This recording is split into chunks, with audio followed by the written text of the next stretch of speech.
Ladies and gentlemen, good evening. Welcome to yet another edition of the Lambom Show. My name is Lambert Mbom and I'm your host. Today, I have the privilege of welcoming a very esteemed gentleman, a very accomplished African immigrant who, as a business mogul resident in Dallas, has walked his way through not just the Hall of Fame of business in the United States, but also the political walls of fame. With me this evening is a Nigerian-born American, naturalized American citizen, a very proud American Nigerian, whichever way you want to put it. Very accomplished, and you'll be surprised. He is a Trump supporter. He's a trumpeter. You can hear him saying that. This evening, we are going to talk about his journey in the United States. First of all, his name, Ejike Edward Okpa. He runs the Okpa company, Okpa, the Okpa Co., owner and principal of commercial real estate consulting firm that was formed in 1990. I'm reading his bio off his LinkedIn profile. He's a Harvard University alum, the School of Design, commercial real estate consulting, which resulted in the first residential tower, 18 stories, built in downtown Dallas in 42 years, which saw the first public-private partnership with the city of Dallas. Interestingly, he has been trying to become the mayor of Dallas. He has done that twice, first in 2003, then in 2011. The bio is long.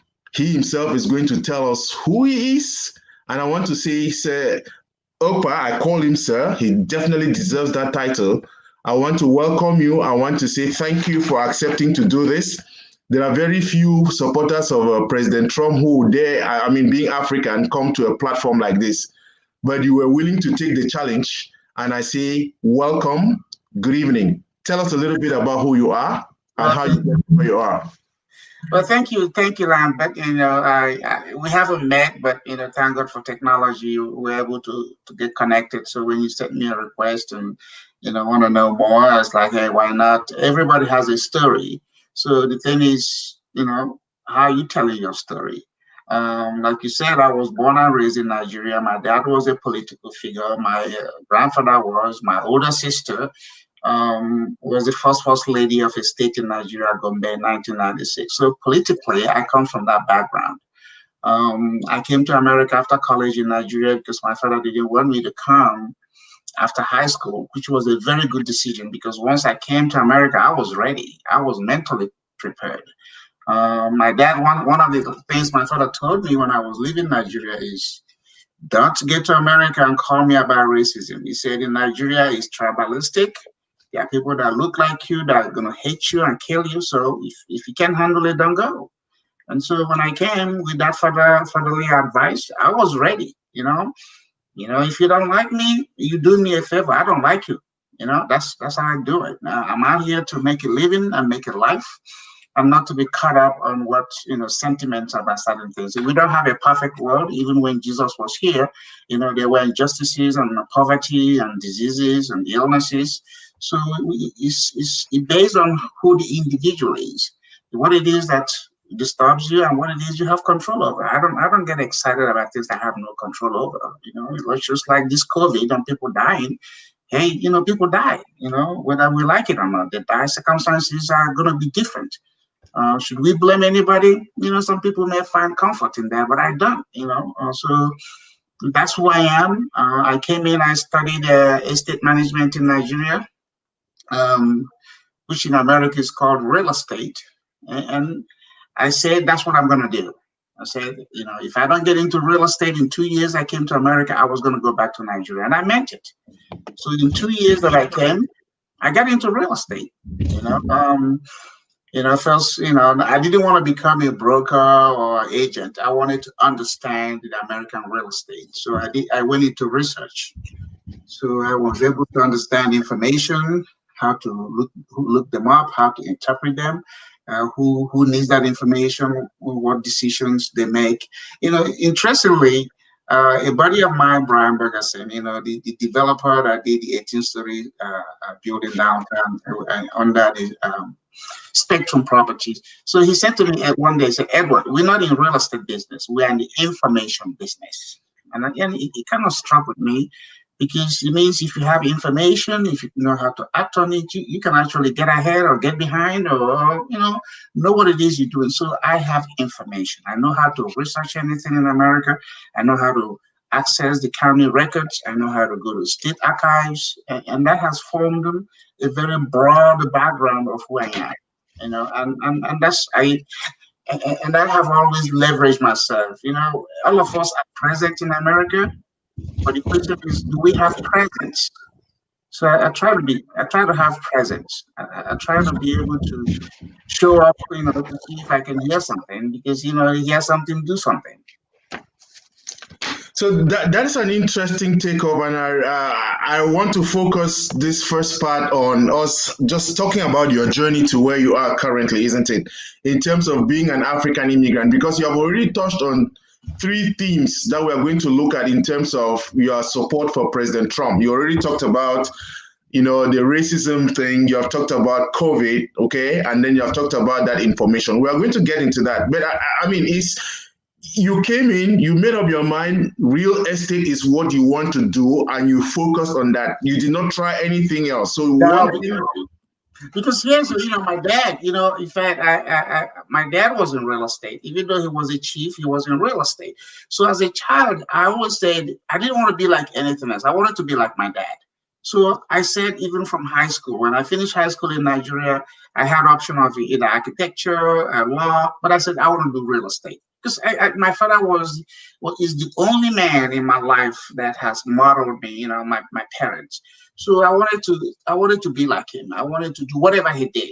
I got the political sense, from him, but career-wise, real estate it is. So when I studied that, I came and I said, I'm not going to change. I even took the LSAT, the law school thing, and I did very well, but I didn't want to go to law school. My wife is always telling me, you could make a damn good lawyer. I said, well, maybe in my next life. But real estate is what it is, and it's always, anytime I'm driving, I'm looking at things, and I'm solving problems in my head, and he has done, he has really helped me because real estate is something that I breathe on. Give me any project, I can analyze the problem in less than 1 minute because I know what the issues are.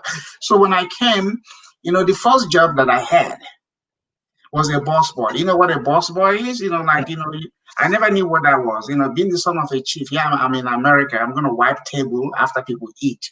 I was like, oh my God, what kind of life is that? I didn't come to America for this. So it was while I was on that job that I said to myself, in 2 years is what I'm going to do. If I don't get into real estate, I'm out. So I started networking.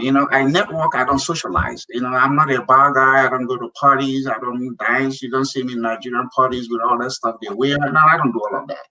I want to engage people in conversation. I want to find out what it is they are doing. Not that I want to do what they're doing. I'm just going to see whether there's somewhere we can have a conversation. And that's how it happened. And then at that time, I was taking courses at the University of North Texas. I went to my professor, Dr. Bain. We are friends to today, John Bain. And I said, hey, look, I want a job in real estate. And it's like, okay, who are you? I said, you're my professor. And he's like, do I have a resume? I don't even know what a resume is, because in Nigeria, they call it CV, curriculum vitae. And so he gave me, I said, if you show me what it is, I see what I have. Because, when you come from a different country, the terms and terminologies are always different. So he showed me that. And I said, hey, I have a CV. He said, whatever, just go get me one.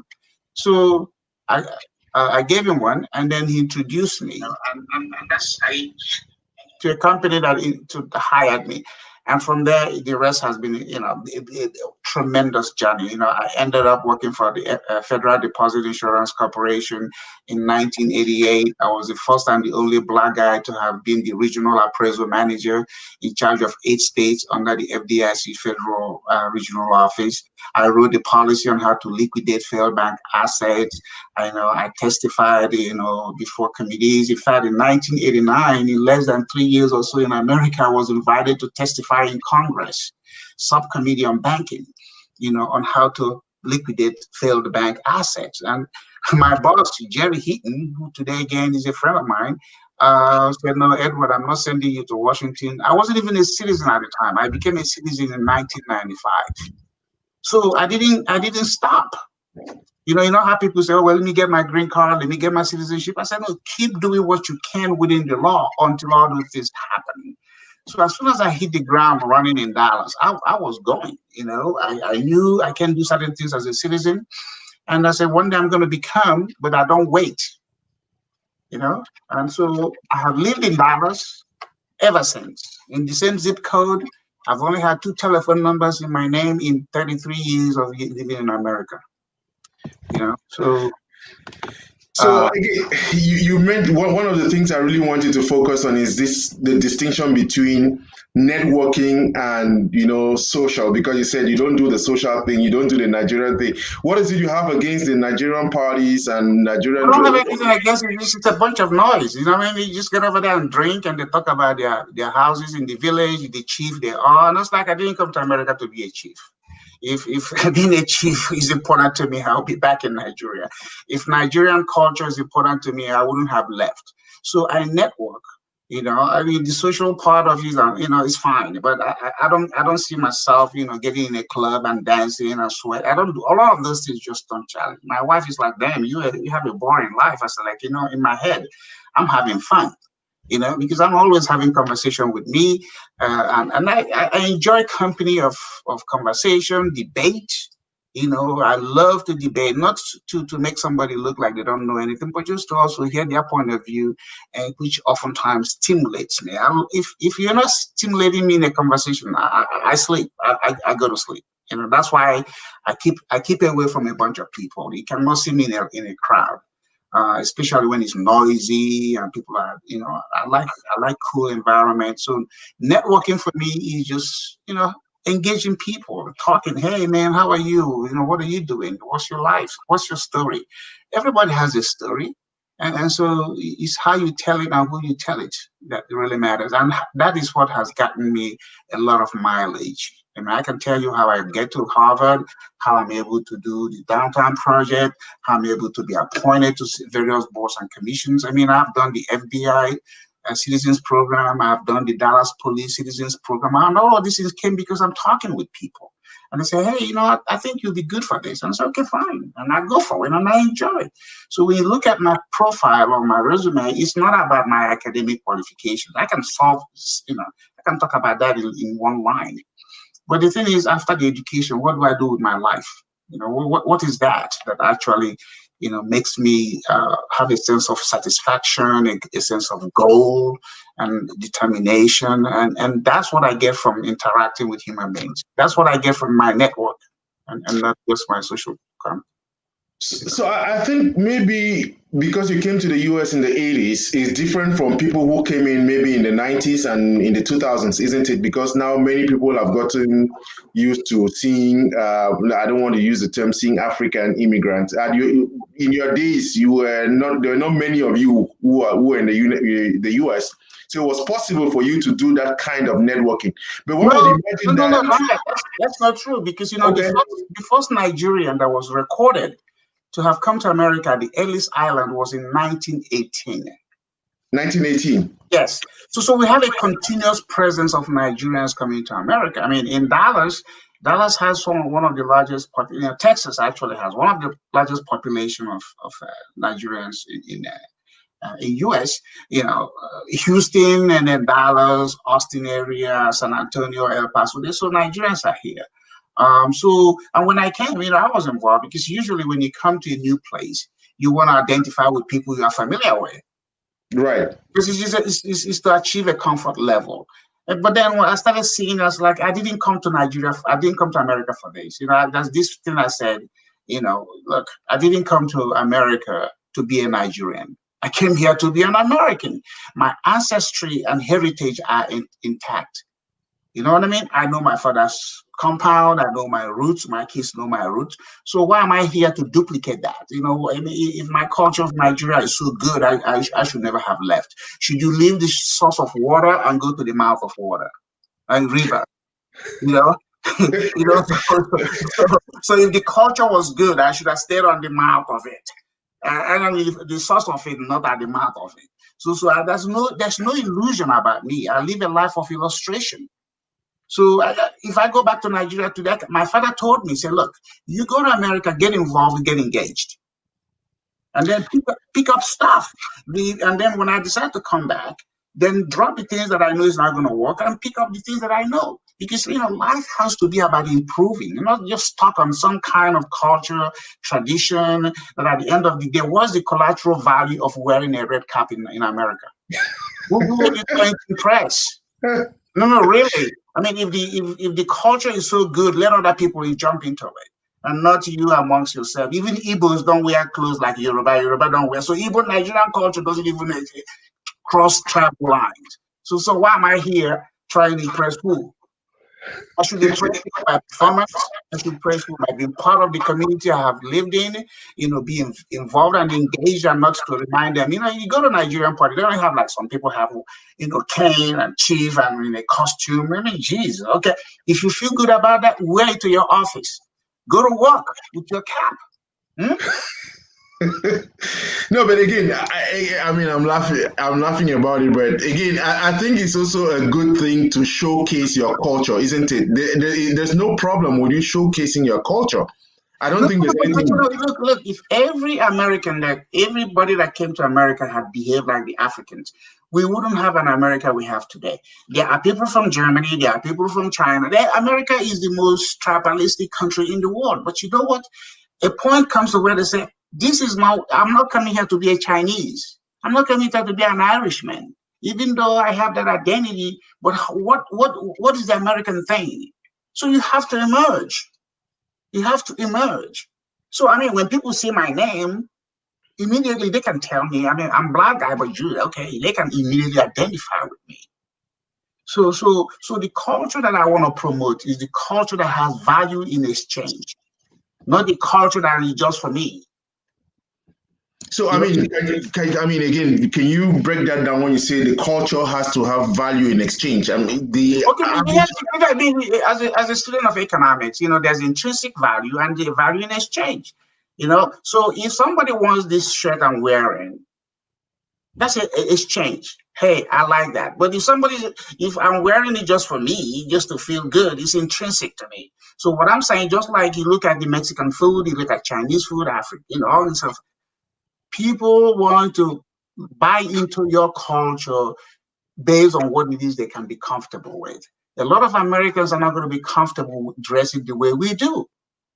So it has no value in exchange. I mean, there are a bunch of them buying those clothes and say, hey, man, the way the Africans roll is how we're going to roll. This is a T-shirt country. T-shirt and, regular shirt. You come here dressed like you go into a ceremony. I mean, come on.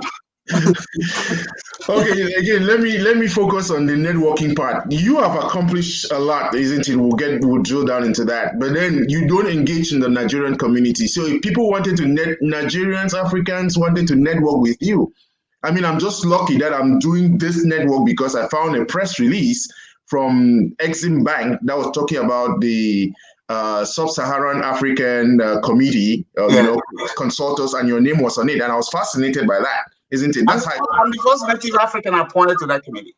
Okay, great with that. I just got reappointed, I'm the first one. Right. So again, if I did not have access to a press release, maybe the only other place I would have met you would be at the Nigerian party. But then you are not showing up at the Nigerian party. So am I doomed, or how else could people network with you? You had to go out to some of these parties in order to meet people. Oh, no, let me tell you. Like I said, I've been in Dallas for a very long time. If you go, my name, people know me.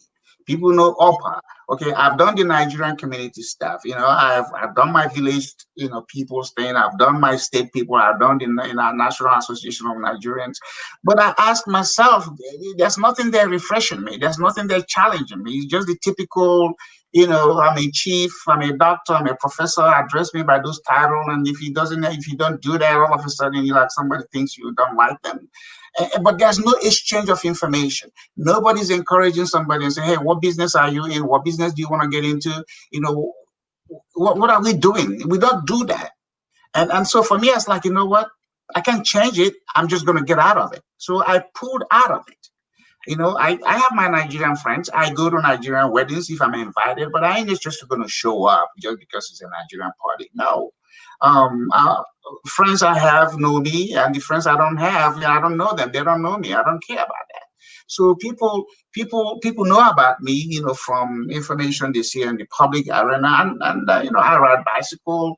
My car has a Nigerian coat of arms flag on it. So yeah, I'm not hiding. I just don't have time to sit with people and talk about nothing that stimulates my mind. It has never been part of me.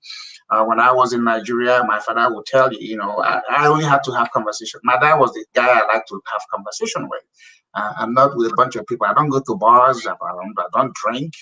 I don't run in a group. You will never see me with a group of guys. Oh, these are my friends. We're going to go hang out. No, I visit you, but I don't hang out.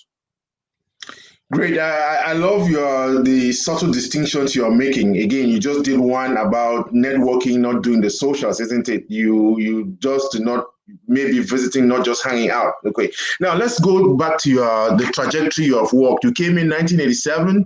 You are an accomplished guy. It's not something that happened overnight. You were a boss boy when you started off, but then yes. you were focused. You gave yourself a plan, isn't it? Yes. Okay, so for other people, that is not the same path. Everybody will not have the same path. What is it you think is responsible for the accomplishments you have had over the years? Because I believe in self-determination, and I believe no society is perfect. In America, there were times, racism is a strong issue in America. So we can get caught up in it. We can say, oh, white people don't like us, and black people don't like us. We can find reason for somebody not liking us. But again, like I said, my mom had passed away in 1981. My dad was still alive when I left. When I left for US, and he pulled me over before at the airport. He said, "Do not call me about racism in America." He said, "You're going to experience that. Let me tell you, you're going to experience that. People are going to look at your last name, and they're going to tell you when you speak, your accent might trigger them to say some things. Do not call me because I ain't going to listen." He said, "I'm your father. Sometimes I don't even like you." So my father, the only man that meant anything to me was being blunt. So when I came, I experienced it. People made fun of me, my accent. People questioned whether I even went to school. But you know what, Lambert? You know what I tell them? I say, if you don't understand my accent, you're not intelligent. That's my answer. I don't care who it is. If you say, oh, I say, obviously you're not intelligent. That's why you have an issue understanding me, because my English is clear. And when I say that, it changes them. They start paying attention, because I don't want to have to pretend. My accent, my kids are born here, so they speak like Americans. But my own is not going to change. But I can speak to be understood. Yeah, any communication is to be understood. So why should I have to try to please somebody? I'll cut you off and say, you're not intelligent. Or I'll say, hey, if you think my academics are not good, let's go take a test. You're not going to beat me. And the end of story. Move on. And that's how I survived on the corporate. I've been in corporate America. I've always been like the only guy, in a company. It's not because, it's by default. That's what it is. And when I get in, I tell my people, hey, man, come on. In 1987, my name was in the damn newspaper, Dallas Times Herald, because I was the research manager for the company I was working for, and I was going to hire some people as research associates. I went to Nigerian meeting, my village people's meeting, and I said, hey guys, I'm the one. Here's my name on the paper. Back then in 1987, there were no emails. You have to physically go in to a personnel department, fill out a form, and they take it, and then call you or don't call you. I said, I'm the guy. Just come do the paperwork. You know what they told me? Man, just go put our name on the list. I said, that you're not ready. I said, you're not ready. I cut it off. I'm giving you information you should be jumping on. You're telling me, yeah, put my name on the list and then give me the job. Is that the kind of group I want to deal with? No. So again, let's say the times have changed, isn't it? I don't know whether you think that the mentality, people are still doing the same things like in the past, but I think that things have changed. I mean, what is your assessment? What is your appraisal of African immigrant engagement with their community? I think that's again, you look at Congress, look at city council, look at politics and business. How many native Africans have emerged in much bigger corporate? And you see Indians, you see Asians, you see Hispanics, but we are us. Because we just want to be comfortable with our own zone, and some people go and say, oh, why people do this and why people do that. That's like, geez, if you don't like America, go away, go to another country. Don't be here complaining and complaining. Nobody forced you to come to America. You came here like myself. I came by choice. If I don't like it, what do? I go somewhere else. And that's the thing. That's the biggest thing. Self-doubt, self-defeatist attitude. And a lot of people think that this one thing, again, as an observation, there may not be a scientific proof to it. A lot of Africans think because they have a master's degree, a PhD, they should be on top of things. America don't care about that. Your personality has to match with your drive. You have to be that confident. You have to present yourself in a certain way for people to look at you and say, well, I want to work with that guy. I really like that guy. Oh, he's okay. Good luck to him. But if you are not presenting yourself, if you don't show up, hey, Lambert, if for you to expose yourself to winning a lottery, what do you have to do first? You have to buy the ticket. Right. You have to buy the ticket to expose yourself. So if you haven't bought the ticket because you have a PhD, you have a master's degree, you should be ahead. You're wasting your time. America is not like that. America is about human nature, human factor. Get out there. I mean, you see people from Cambodia. 90 or 80% of American people that come now don't even speak English. But you see all these people, they come here and they build a community of their own. They support themselves. Africans are not supporting themselves. They're interested on weekends. They go to party and show off who is driving whatever car, who is most fashionable and stuff. But they're not sharing information. Say, hey, look, if you come here, this is how you get your green card. This is how you apply to get into business. Or if you're in corporate America, this is what you need to do in order for you to at least move up or expose yourself. You don't do that. So I mean, society overlooks us when we are already here. We have been overlooked because we have no presence, even though we are present. Yeah. So what do you think accounts for that? Why do you think that the society is overlooking us? Because I think that again, you mentioned a very good point. According to the statistics, I think African immigrants are some of the most educated immigrants in the United States. Yes. But then we don't feature in places we don't network with the students. We don't. We just go in and we focus. We even help other people do their assignment.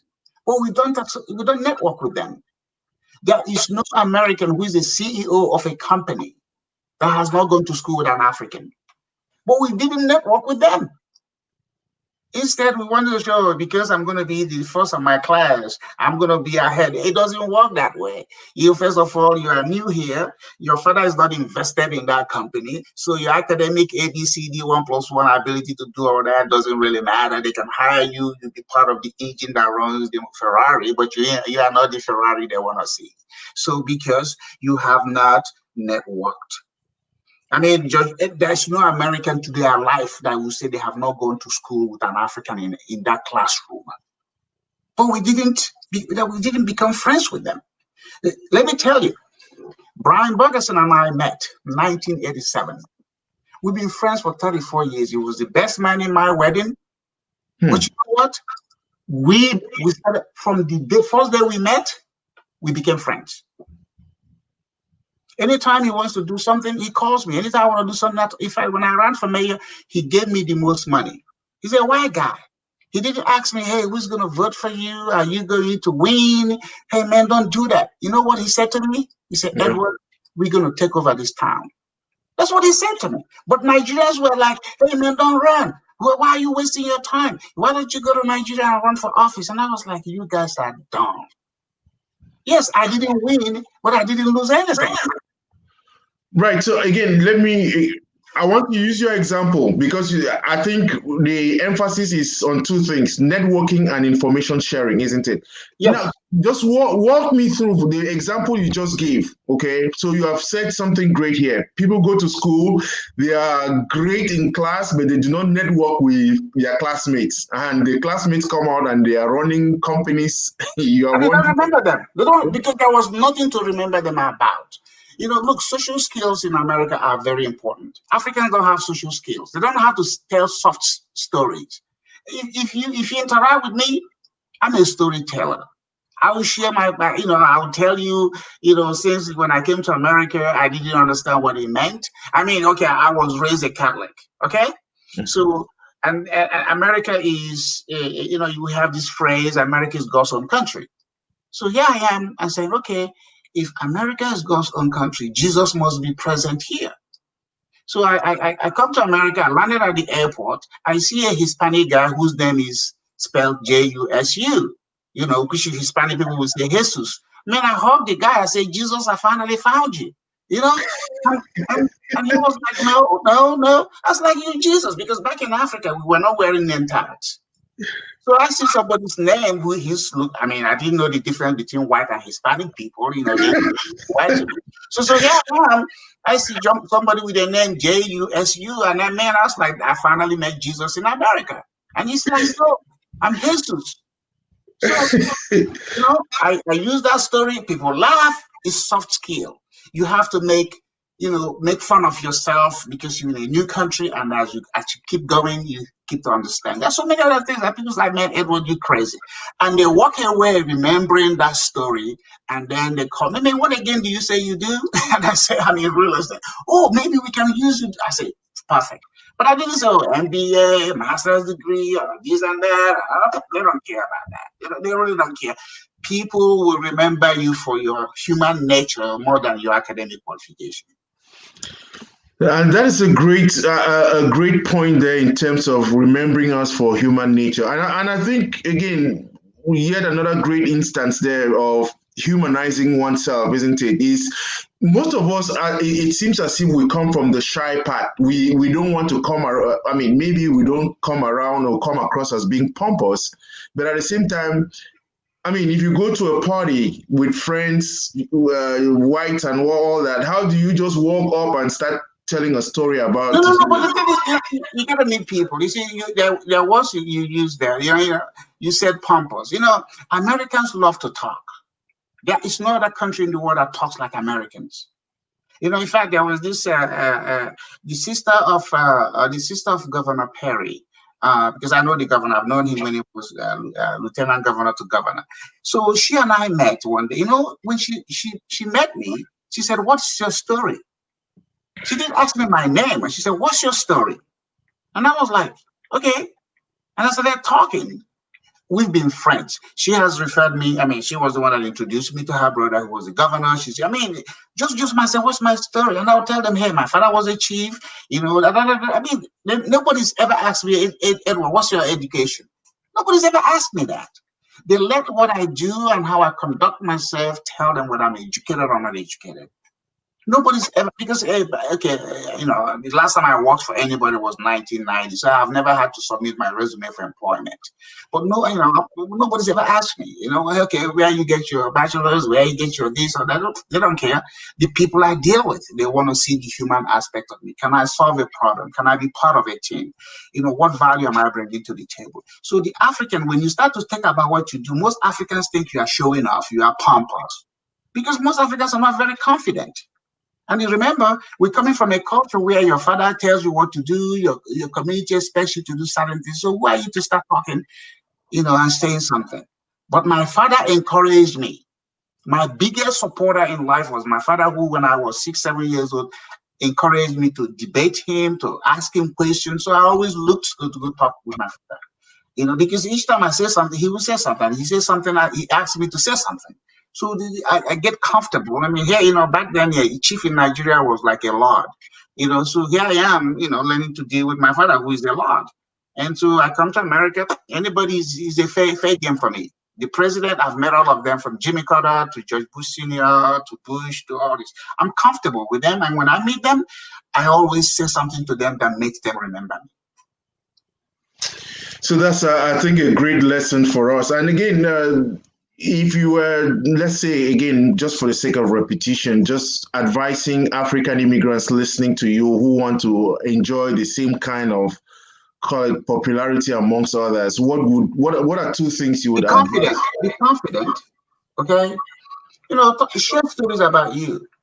Share what motivates you to. Like I said, most Africans go to school for their academic ability, but hardly not for their interest. That's why you see a bunch of them lawyers, pharmacists, engineers. This is because it's just ability, but there's no story behind why they're a doctor. I have a story behind why I'm in real estate, because of my father. America loves that, your connection to something. So talk about what motivates you to be a doctor. Most American doctors will say maybe somebody was ill in their family and they figured out, hey, look, this is a way for me to give back. Or they started with a profession and they end up with another. The Africans don't tell those stories. Majority. They just say, man, I was good in physics and biology, that I just want to be a doctor. You never said, my mom was sick, or somebody has an illness in my family. And as a result of that, that's the human story that Africans don't tell.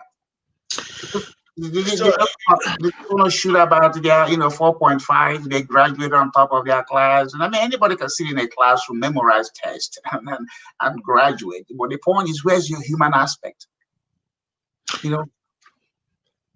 Okay, so Mr. Okpa, let me get back to another thing you mentioned. Why is it that you came straight to Dallas and you have never left Dallas? What is it about Dallas that has fascinated you? You have taken a vow of stability to be in Dallas. Well, why is that so? Well, very good question. My mom's younger brother came before me. Okay, so he was here before I came, and then I had an impression that I came in August of the year I came. I had an impression that America was a cold country. Okay, so coming from Nigeria, tropical. So when I landed in DFW airport, the year became an international airport. In fact, I still have my passenger number. I have my ticket. I have my boarding pass from Lagos to London I have it all framed. So it's a part of my story. So when I landed, it was warm. And I said to myself, even before I asked my uncle, how is America? I said, I will never leave this place. I said it to myself. Because as I left the airport, going into town, Texas is a big place. There was this open sky, beautiful land. And I was like, I will find me a peace here. I'm not going anywhere. A lot of my friends have moved to Chicago, to DC, to everywhere else. I have remained in the same zip code for 33 years. Same telephone number. Because my father taught me this. A fisherman does not learn to fish in every water. So he learns to fish in one water, and he can go anywhere and catch a fish. So Dallas is the water I have learned to catch fish from. That's interesting. So, right. This is a big city. I don't live outside. I live in the city. Most Nigerians that live in Dallas area don't live in the city. I live inside the city. They live in the suburb, but they will tell you Dallas. So there are very few Nigerians that live inside the city. I am one. In fact, I have lived in one zip code for an immigrant. One telephone number. Same telephone number since 87, same mobile phone number since 1990. And I've always had my number listed. Because you know how people say, oh, well, I don't want to be listed. I say, if you call me, I don't like you, I'll hang up. So I'm not going to change my number to please you. Right. Okay. Let's let's move on now, because so what is it? I mean, you have given us that background, your real estate background. Can you share with us some of the things you have done in real estate? What are some of the projects you are Oh, proud of? look, that's like another full year, mile, but I give you highlights. Okay, my role at the FDIC, I have memos to share. In fact, one of the most important things that I liked back in 1989, or some of the federal lawyers that were prosecuting those who defrauded financial institutions gave me appraisal reports to review to see how they can use that to convict those people that are being charged. You know what? I did a lot of reviews, spent a lot of hours. Remember now, in America for less than 4 years. I haven't gotten any other certificate or degree, just what I learned in Nigeria. And I did the review, gave them questions to ask the other side. So when they won the case, that lawyer wrote to my boss and said, "Hey, without Edward, they would not have been successful in a criminal referral." I mean, here's an immigrant. I wasn't even a citizen doing this for America, for a federal agency. I have a memo of it. And then I have helped families whose property were taken and they were not paid compensation. One was a case of 1958, and in 1958 was when the land was taken, but it was in 1998 that their lawyer hired me to go in and do an appraisal for them, and I did it. We went to federal court. They settled 40 years after the fact. I wasn't even here. So many things. I mean, after 9/11, I was one of 9 companies selected by the U.S. State Department to go all over the world and do site selection for new embassies. So I was selected to go to Sri Lanka, Benin Republic, and Mexico City. I was the only black guy in that whole 9 group of people. So I like I said, real estate is something I go to sleep and wake up doing it. But my brain goes in other directions. But I understand what it is. It's about solving problems. It's about bringing value to the table. So it has helped me a lot. Um, you know, Yeah, so I mean, again, this particular project you mentioned about 18 stories built in downtown Dallas. What is that project about? Okay, so this is a friend of mine again, Brian Bergerson, president of Spectrum Property. So one day he called me and said, "Hey, Edward, let's do something downtown." I mean, when you get into the downtown of any major city in America to do real estate, it's not about that real estate, it's about the politics of the business. Just mark that phrase, the politics of the business. Because downtowns are the heart of every city.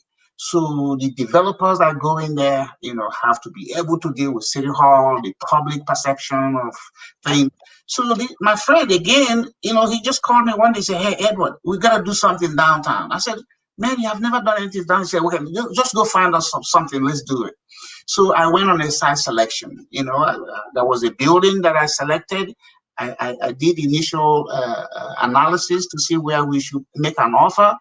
So we did that. The owners were a group of pension funds from Malaysia. They had just closed down, the property moved away. It didn't matter in their portfolio because it was a tiny thing. They saw my analysis. They said, "Okay, we're going to come to Dallas. When we come, we'll talk to you." So they came, and my friend Brian and I met them. They looked at me. Here's an African. Here's this white boy. If you see Brian, you will not associate him with anything. It's not an assuming guy. They looked at us and said, "No, we're not going to sell you the property. Thank you, bye." And I felt bad because I was the one that did the analysis. I'm the one that is presenting a number to make an offer on. So Brian said to me, "Edward, forget about these people. Let's just go have lunch." So I was feeling bad because I'm a consultant and advisor. And as we were walking down the street on Main Street, he saw one other building on the corner of Arcade. Arcade is AKARD and Main Street. He saw the building. He said, "Hey, Edward, how about this building?" I said, "You like this one?" He said, "Yeah." I said, "Okay, fine." He said, "Let's go have lunch. I'll see you later." So we went and have lunch. And then I went in, did my research, went to City Hall, again, being able to know where to find information. And then on my way back to my own office, I stopped by his own office. I said, "Hey, Brian, this is what it is." He said, "Okay, fine. What do we do next?" I said, "Make an offer." He said, "Okay, come by tomorrow morning. I'm going to present you, make an offer. You take it to the seller." I said, "Okay." He asked me, "How much do we put in?" I gave him a number. He said, "No, just offer them whatever they're asking. I don't have time." Boom. I said, "Okay." He made the offer. I took it to the white lady. And the wife's like, "Hey, I don't have time," because now here's an African, okay? She's like, "I don't have time. I'm under the gun. I want to get this thing done." I said, "Ma'am, I don't have time either. You want to do a deal or not?" She said, "Okay, fine." So we set up an appointment. Brian and I went over there. She saw our offer. She's like, "Wow, who are you guys?" Then this is 2005. Remember, I ran for mayor in 2003. So my name is out there in the public domain. I didn't win, but people are beginning to know me. And so I said, ask the former mayor, Ron Clark, about me. I said, ask him. Maybe that will give you some comfort level if what we have put on the paper is not good. She said, "Oh, I know Ron. I'm going to ask." I found the wife is a friend of mine, and they went and did that. And Ron said, "Hey, you're talking about the king." That's what the mayor calls me, the king. He said, "Oh, yeah, Edward is the king." All of a sudden, I was into the fold. We did the deal. We went to City of Dallas. We asked for incentives. They had a package for us. I mean, it provided a lot of knowledge for me because there was a lot of things we have to learn when you're dealing with downtown. Downtown is different from most other part of every city, especially in a major city. And so we did that. And I was featured. I was the first Black guy featured on the front page of the Dallas Business Journal for that deal. If you look in my office, to my right there, to my right hand. Mm-hmm. No, to my so on the corner where you see that's the article. He said Dallas Business Journal. It was a $50 million deal back then, but that's how we did it. So and we had 12 council members vote for that project, the highest vote ever gotten for a project at that time. So what is the difference between what you did is because of the former mayor, okay, who gave value to the deal that you had, that the lady was able to do it, isn't it? So that's some form the of human factor. That's the human factor. But at the same time, I had content.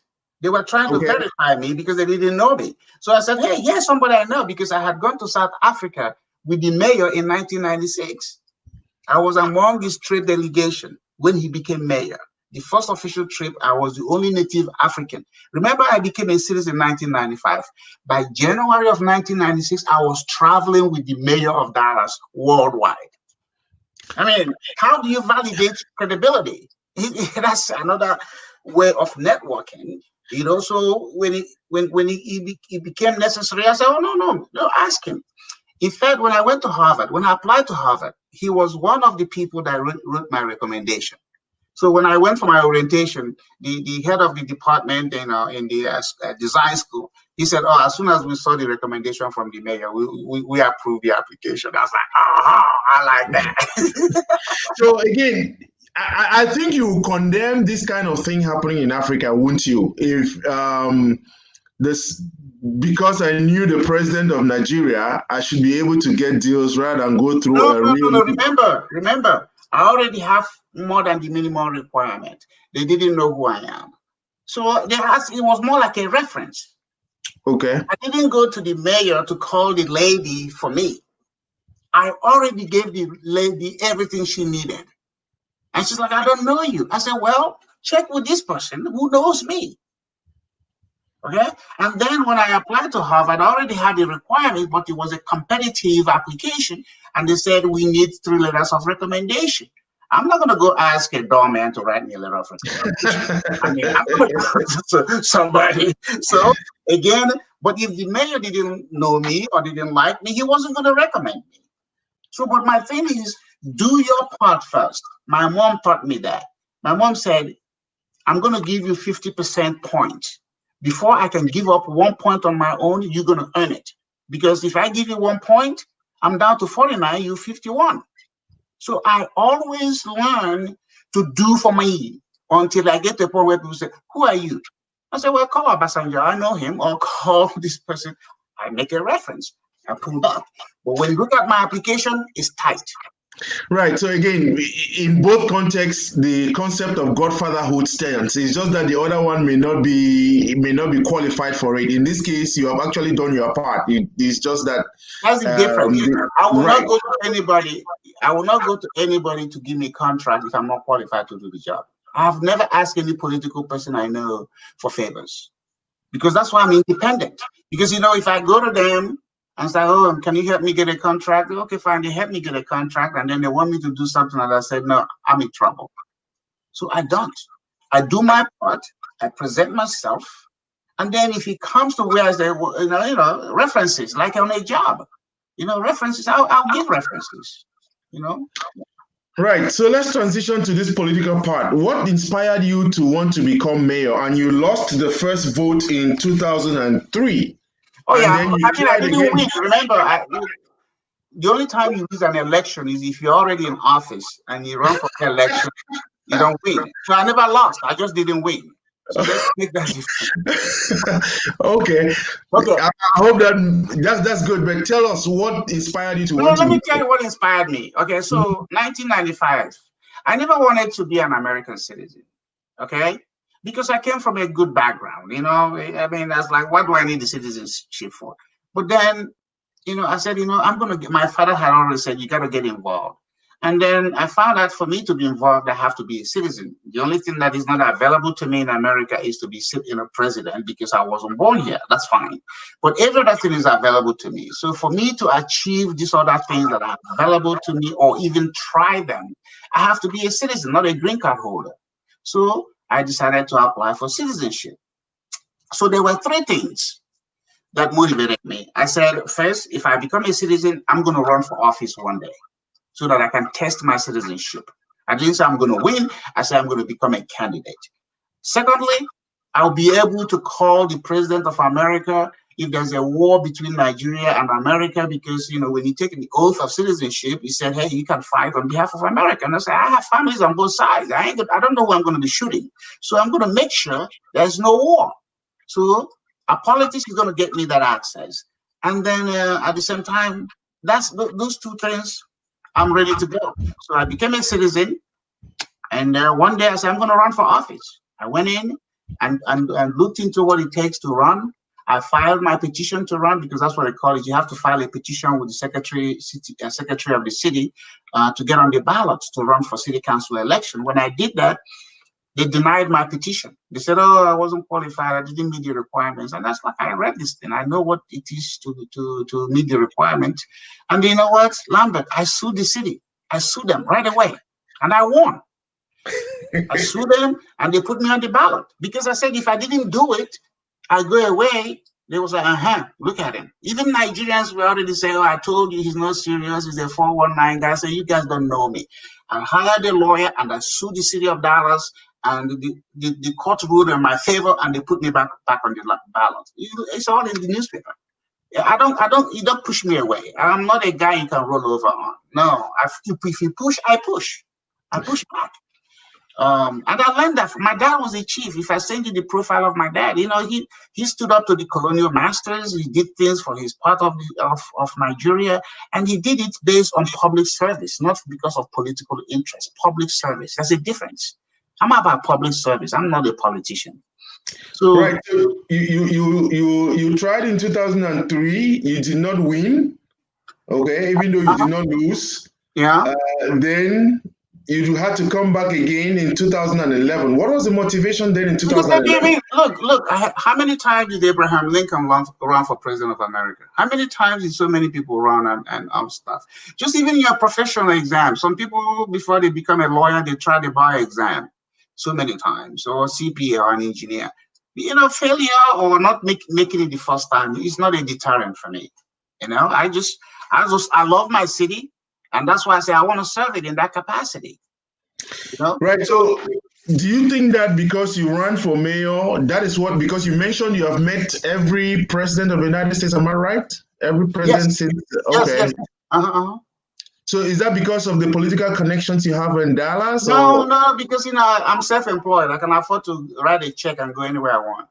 because if I work for anybody, then I have to do it after I've given them my time.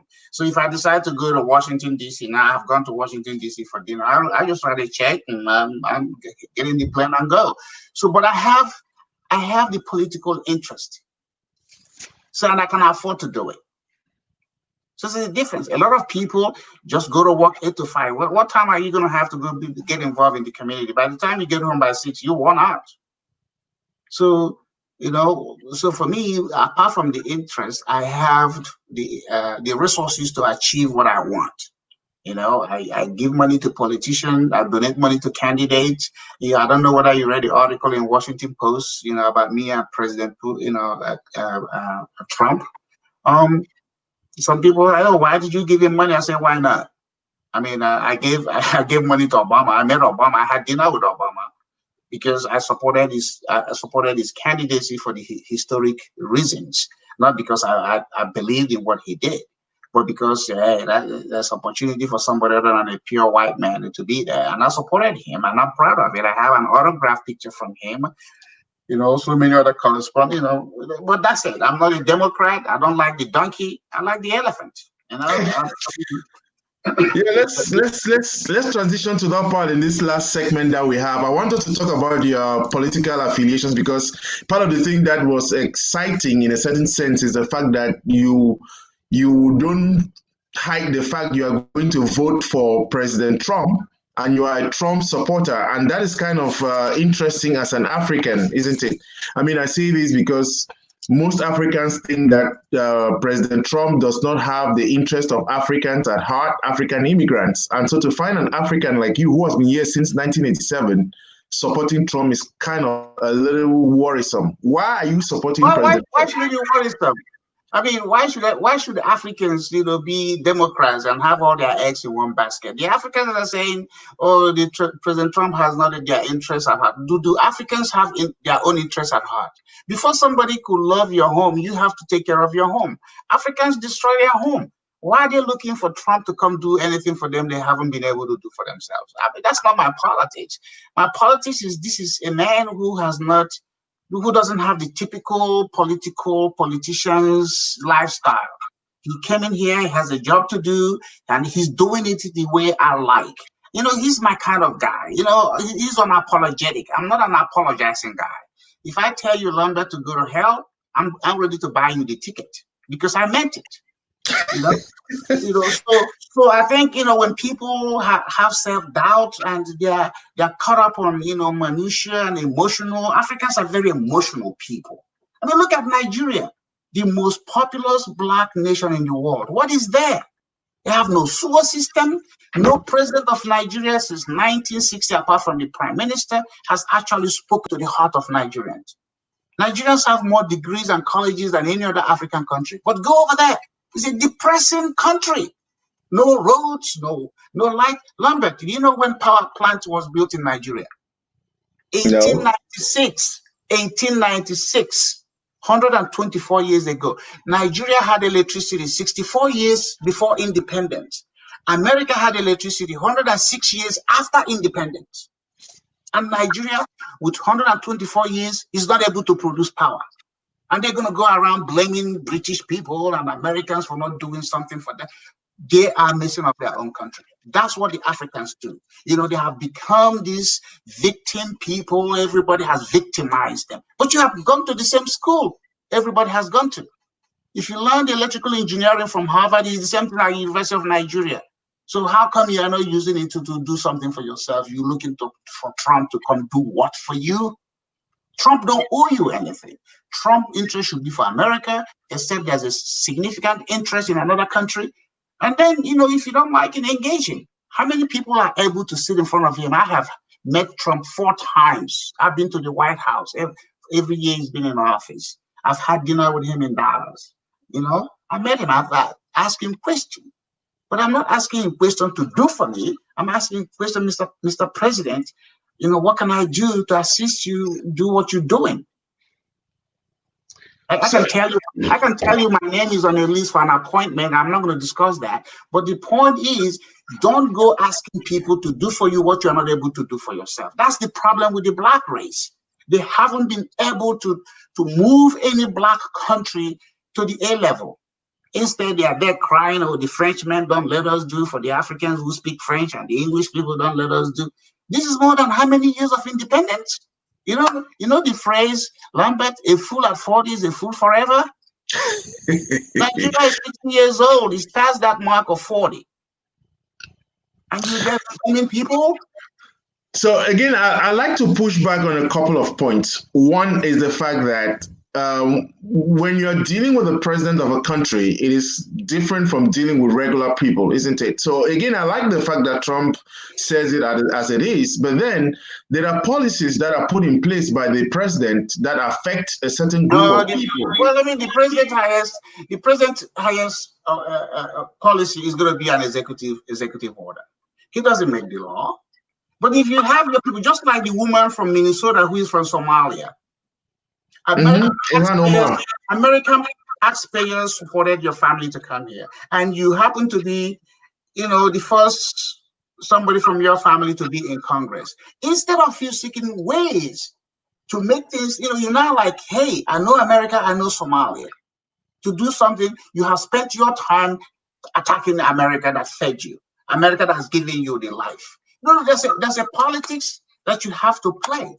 And we're not playing that with Congress. Congress runs America. Congress gives the president the laws he has to promote. So where are the Africans in that lawmaking process? Where are the Africans in injecting, hey, this is the policy we would like to see in Africa? Are you waiting for the president to do it?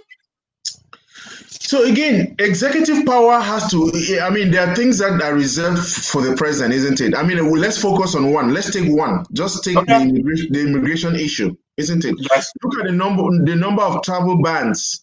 Why is it that? Yes, immigration is not a privilege. It's a right. Obama has deported more immigrants than Trump has done. Trump is saying legal immigration, not no immigration. If I want to come to your house, Lambert, you have to invite me. If I break into your home, you're going to shoot me, wouldn't you? So that's immigration. America is our country, is our home. If you break into my home, even if you're my sister, you come here without my invitation, I ain't going to let you in. Okay? So what we got to do is we have to come to America legally. I came here legally, and I availed myself of the opportunity of a legal, immigrant. I would say that in this context, most of the people who come legally become the exception. Now let's stay on that. Has President Trump, submitted any immigration bill?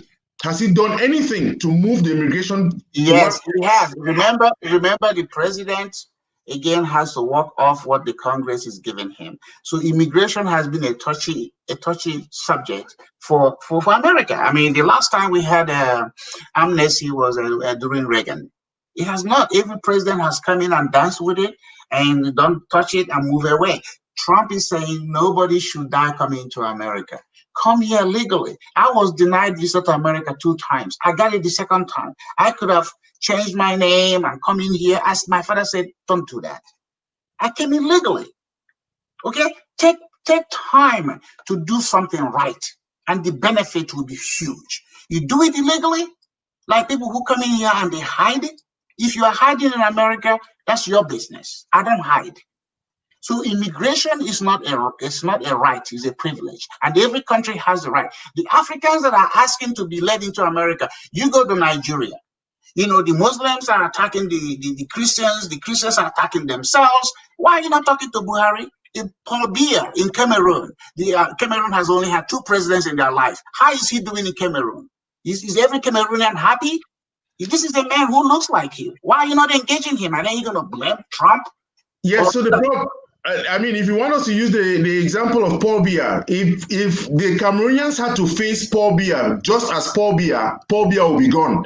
But the problem is because of people like the US, the UK. That's not true. That's not true. No, Sir Edward, come on. Look at the number of military aircraft that the US has supplied soldiers to go and train in Cameroon. Okay? If Cameroon, take let's put Cameroon aside because the situation there is quite a little dicey. Take Nigeria. If Nigeria was left for Nigerians without external influence, I'm sure the changes that people wanted would have occurred. That's not again, Lambert. Maybe we can have this conversation in an open panel. I do not believe it's an excuse. It's a pure excuse by the black, just like when you deal with the African Americans. What are they doing? Okay, oh, racism, white people don't like us. Then Africans are sitting there blaming Europeans. At what point does a black man who has power say, the interest of my country comes first? At what point do we say that? We blame Cameroon. If Cameroon has issue with Nigeria, instead of them getting together, Cameroon is going to Paris and Nigeria is going to London. I mean, you are neighbors.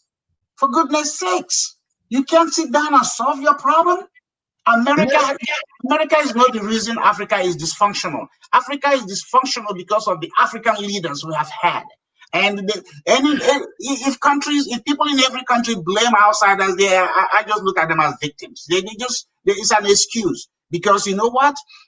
The reason Nigeria is where it is not because of any external influence. It's because of the Nigerian leaders who, for whatever reason, have squandered the opportunity to do something good for their people. Now, I agree with you, but all I'm also saying, I'm asking you to agree to the fact that it's both. There are both sides to it, isn't it? Because if you left Nigeria just to Nigerians, I am sure that this aspect of it would have fallen off, isn't it? I'm pretty much certain. No, sir, Mr. Okpa. Yes. There are enough. Take just the oil. The French interest in the oil in Nigeria, is something that the French will do anything and everything to prop up somebody who is going to be in their interest. Okay. At the same time, I agree that yes, Nigerians may not have been able to push back as much as they should, but you have these two competing things at the same time pushing each other. And you can't deny the fact. I'm not going away from the Trump issue because we're talking there about immigration. Let me address it. Lambert, the way I look at countries is the way I look at my home. Okay? Okay, I'm listening. This is what I said. This is what I said to myself. No man can come into my home and take my wife from me. If they do, I blame myself for having created the condition to let another man come into my home and do that to me. So if French or America or anybody comes into Nigeria and gets Nigerian oil, it's upward the Nigerian. It is their own weakness that other people are exploiting. If I were to be president of Nigeria, there is no white man, no foreigner that can come into that country and take anything. Because you know what? If it's not going to suit my country, I'm not going to yield to it. So don't blame the foreigner when the local African is very timid. Have you ever seen an African president speak at UN? They're very weak. They have no confidence. They don't even know how to. They use this foreign thing as an excuse for their own dysfunction. And the population buys into it. The man in Cameroon, the man in France, Macron, he's a kid into Paul Biya. And he's going to show up and intimidate Paul Biya? And then we say this okay? Jeez, where's the man in the man? Where is the man in the president? So let's go back to Trump. Trump's focus is not on Africa. Okay, in fact, let me even use the Exim Bank as an example of what Trump is doing. Because during Obama, the Exim Bank was not doing a whole lot. So Trump last year reauthorized the bank for 7 years and increased their lending capacity to where now that 25% of the bank lending capacity is for Africa. That's about $20-something billion. And Trump said, we're not just going to sell things to Africa. We want to buy things from Africa. So that's why it's a transformative export agenda. No American president has ever done that. Do you know Exim Bank made a loan of $100 million to Ghana in 1962, 5 years after Ghana became independent? Where is Ghana today? Where is Ghana? Nkrumah went all over the world trying to do Pan-Africa. You are doing Pan-Africa when you have not secured the plate. The problem with Africans is that they haven't found focus to find one African successful nation. Nigeria should be that, or Cameroon, and then you get the other regional people to fall in line. But what happens is everybody's running overseas, looking at the colonial masters and giving a look at China. Did China bring a war to any African country to take over? Africans invited them. If you invite ants into your home, Lambert, you're going to bear the consequences. So again, I want to go back to your example because you used yourself as an example, isn't it? The problem with that example is that you have one wife, isn't it? And nobody can, by the time, look at the country, by the time the president is coming in, there are things that have been done by generations before that are preventing him, that have tied the person's hands. No, the captain of every ship, Lambert. I mean, I'm an admiral in Texas Navy, appointed by the governor. Okay, the captain of any ship, once you are handed that ship to sail it, you don't blame the last captain. You sail that ship to the destination. It's now it's your boat. It's your responsibility. Again, I can blame people like for having colonized my father, slapped my father. Lambert, you know what I said? If you slap my father, okay? Yes. Years ago because of slavery or colonization. Oh, wow. How come my father didn't defend himself? But Lambert, if you slap me because you slap my father, I'll punch your face. Use that example. Let's use that example. Let's follow it through. Yes. Why is Trump your favorite, your friend? Why is he blaming Obama for everything when he is a captain of the ship? Obama has not shut himself up. Obama is not acting like a statesman. Obama is still want to inject himself, thinking that he's this king. You want to be a kingmaker. Obama should have kept quiet. How is that so? No. Why is Obama injecting? Remember what Obama said, that Trump was never going to be president. Obama spoke like a typical African, thinking that the next person who's going to be president of America is going to be somebody he chose or he selected. Americans do election, not selection. So when Trump won, he proved to him that he doesn't even know what he was talking about. So that kind of put him in a shock mode, and he started to inject himself. Go away. You have had 8 years. What did Obama do for Africa? He went to Kenya to pitch to them to look into gay rights. And Kenya said, go to hell. We don't care about that. That's not our issue. What did he do? Did he give any African nation a trade agreement? The last trade agreement that was done, was when Bush did something for Rwanda. What did Obama do? He wants to make a speech. He wants to be loved. Who cares about love? The job of the president is not about celebrity job. It's about celebrating what you do. So tell me one example. Look at Chicago, Obama's hometown. So let's not. Trump is not a perfect guy, but guess what? For the 3 years they've attacked him, impeached him, and did all of this, he stood up as a man, and he still delivered for America. He made NATO to pay. He changed the NAFTA agreement. He's trying to work on immigration. The economy was booming until this COVID thing happened. But guess what? He's going to win again, and he's going to shock all these people who think that, because American people know who has the interest of the country at heart, and no president has had that in recent time than Trump has. If he doesn't win, I still don't know. My faith for America is not going to change, but he's my candidate, and he's better than Obama, and he's better than Bush. He's better than everybody before him now because of what he has done in 3 years. I don't like when people are being attacked unjustly. They were attacking Trump, blaming him for Russia. Russia never influenced me to vote for my country. This is my country of choice. I get insulted when the media is telling me, because of Russia, Trump won. What kind of crap, excuse my French, is that? No, but again, you packed in a lot of things there. I just want to focus on one. You asked what Obama did. You asked what Obama did for Africa. Yes. One of the greatest things that people are not taking note of is the Young African Leaders Initiative that Obama put in place. Oh okay. Yali is one of the greatest initiatives put in place by Obama because that has transformed the youth on the continent. No. You know the population of youth on the continent? No. Before Obama came to office. That's a feel-good initiative. There's no money behind it. There is, because Trump came and did not put any money into it. There's a lot that was done. No. What I'm saying is that initiative of leadership, doing what? Since Obama came in, he's been out of office. He's been there for 8 years. So who is the African leader? You still have Paul Biya. You still have Buhari. You still have the guy in what is it?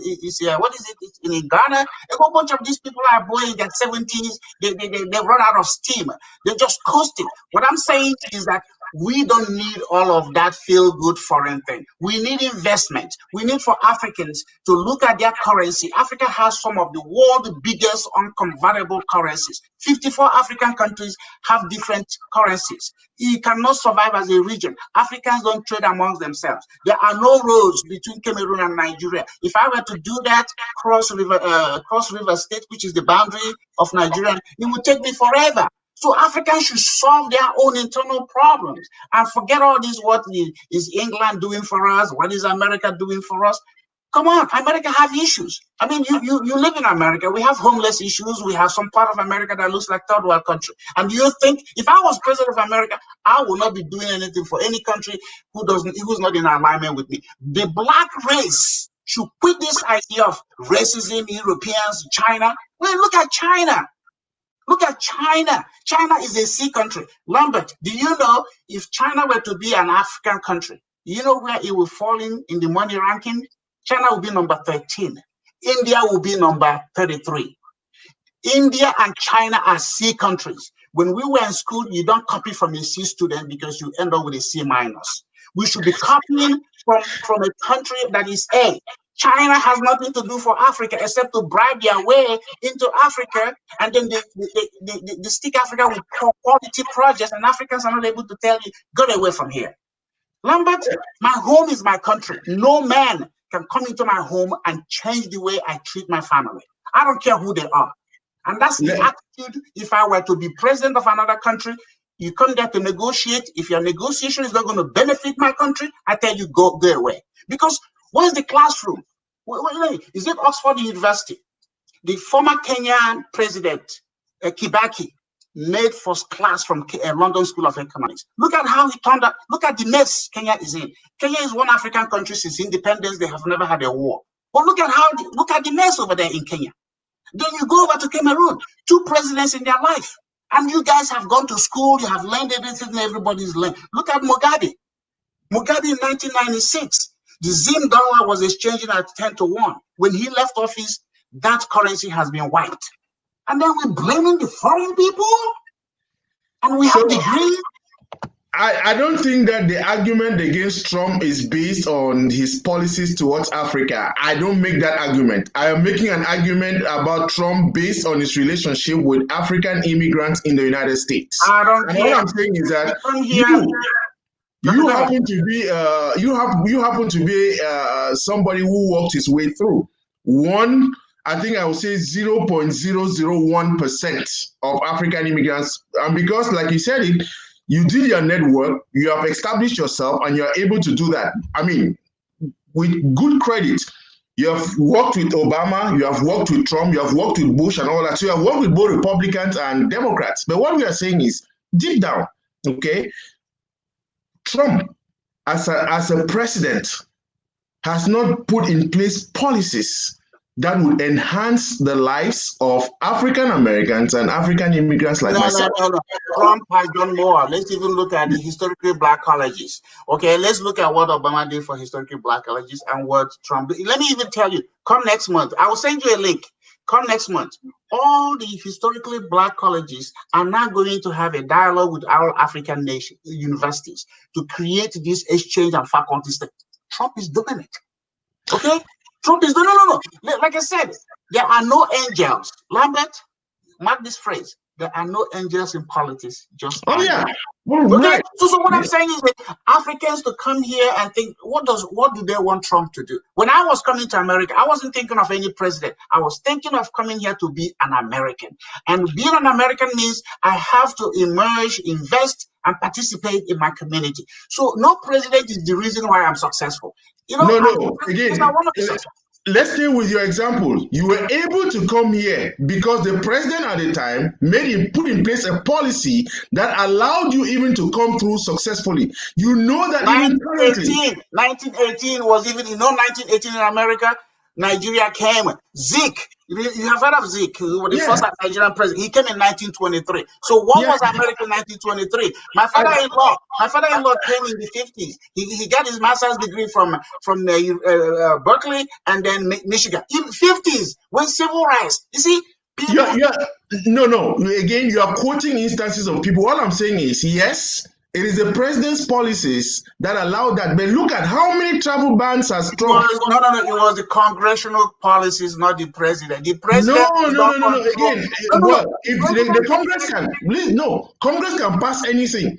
The president has to sign for it to become law because he could also have a veto, But that's no isn't it? immigration law that the one the president has said no, this is not favoring America. Look, it's like getting a guest into my house. If I want 50 guests and a bunch of you 500 want to show up, I'm going to choose who I want. You want to come to America because you want to be part of this country. In fact, if I were to be president of America, a lot of people will not be coming because you have to come here and be part of this. If immigrants who came to America behave like are Africans, we will not have a country like America. Because look at how other immigrants came. They changed their attitude. They invested. Have you seen little Cameroon? Have you seen little Nigeria? Have you seen little Ghana? We don't do that. We just want to be present. We have no presence. We don't invest in our community. Is there any bank in America owned by African immigrants? Every immigrant in this country has a bank. Is that one owned by African immigrants? They want to be doctors, so that they can be, and they're engineers. But where is the community? Where's the little Cameroon? Where's a Cameroonian-born American who is running for city council in the city they live in? And forget about Cameroon. You cannot be too tiny. You can't. You have to look. If the African immigrants come here and get invested and claim America as their home, they can influence things over there without the president. Look at the Jews. How many Jews have become president? How many Jews? None. But the Jewish American community is very cohesive and it's larger than most things. That's why Israel is able to survive in the Middle East. So Africans, forget thinking about Africa. Think of Cameroon. Think of Nigeria. Africans get confused. It's like there are 54 wives with one man. How many of you are you going to satisfy? Pick one. The only thing I don't care about the guy in Rwanda. My neighbor is Cameroon. And the guy Togo and maybe other. I don't care about Ghana. It's not my neighbor. It's not close to me. Let us start to localize our influence. That's why I have problem with what is his name, Gaddafi, and what is his name, Nkrumah. Because they went in on this Pan-African thing. They have not secured their country. They want to be president of Africa. Come on, take one. So again, Ted, I know that we can talk about this. Maybe let's spend the next 10 minutes talking about this Trump thing. I want us to move away. Look at a common man, a common African. Again, tell me sincerely what you think that President Trump has done to the average African immigrant or African American that will make him to deserve re-election. First of all, let me even say the African numbers ain't going to make anybody win an election because we are not many. We are not cohesive. If you look at the entire African community, maybe 20% are people who actually vote. Because, a lot of them are immigrants, a lot of them are illegal, so I don't even count. Like when I ran for $1 million, I said, hey, a whole bunch of you, first of all, you don't live in the city, you're not citizen, you don't even know how the process works. So I ain't going to waste your time. No American president or any African or any immigrant group, anything. What he owes them is fairness in policy, fairness in looking at programs that can affect them if they want to be America. The president should not support any immigrant group that undermines America. Africans have not claimed this country. They come in. I see Nigerians who came here in the 50s and they're still dreaming of their village. That's 70 years ago. If you're dreaming of your village, you're in your 80s, go back home. You're not going. Get invested. The politics of America is heavy at the local level. The president don't run this country. The people that run America are the mayors, the county commissioners, and then even the governors have very little say in what happens in particular cities. Get invested in those local politics. The president is once in a year and he's a cheerleader for America. And he has to cheer for the things that he thinks the constituents want. And that's why I like Trump. He went to NATO, you have to pay. He went to Mexico and Canada, we have to renegotiate that. We have to think America first. Why can't we think Cameroon first? Why do we have to make it African thing? Why can't we think Nigeria first? So I've been avoid you avoid me. I just want to correct. You have heard me avoid Cameroon deliberately I want to say it very clearly. I come from the part of Cameroon that is seeking the restoration of its independence. Okay, I don't want to get into Southern Cameroon. I don't identify with anything Cameroon. Well, Okay, let's be clear. But go ahead. I know about Pius Njawe. I told you I hosted him, Yes. Pius Njawe. So what I'm saying is that when we take our homes as country, the attitude is different. You know, your home is where you have with your family. You have a budget. You have your boundary with your neighbors. Okay, and if somebody want to come to your home, they can come through the door because you're inviting them. But if they jump in, which means they're violating your space, you're not going to be happy. So let us do this. Let's take America is our home. Come in, come legally. Tell us if you come to my home, Lambert, or I come to yours, and then I'm falling asleep. You say, hey, man, there's a room over there, or there's a couch, because I'm a guest. But if I start demanding entry, man, I want a food. Man, you have to give me one of your cars. Man, I'm a poor man. Hey, Trump is no reason why Africa is poor. The average African, the poverty of mind that is with the black race, as demonstrated by the Africans, is very, very horrible. I mean, you could see an African have a PhD and pilot up from here, and they still behave like somebody owed them a job or somebody owed them something to do. Challenge yourself. Let's invest in ourselves. You know, when I came to America, the Naira was stronger than the dollar 33 years ago. If I had $1, I had $2. But you know what today?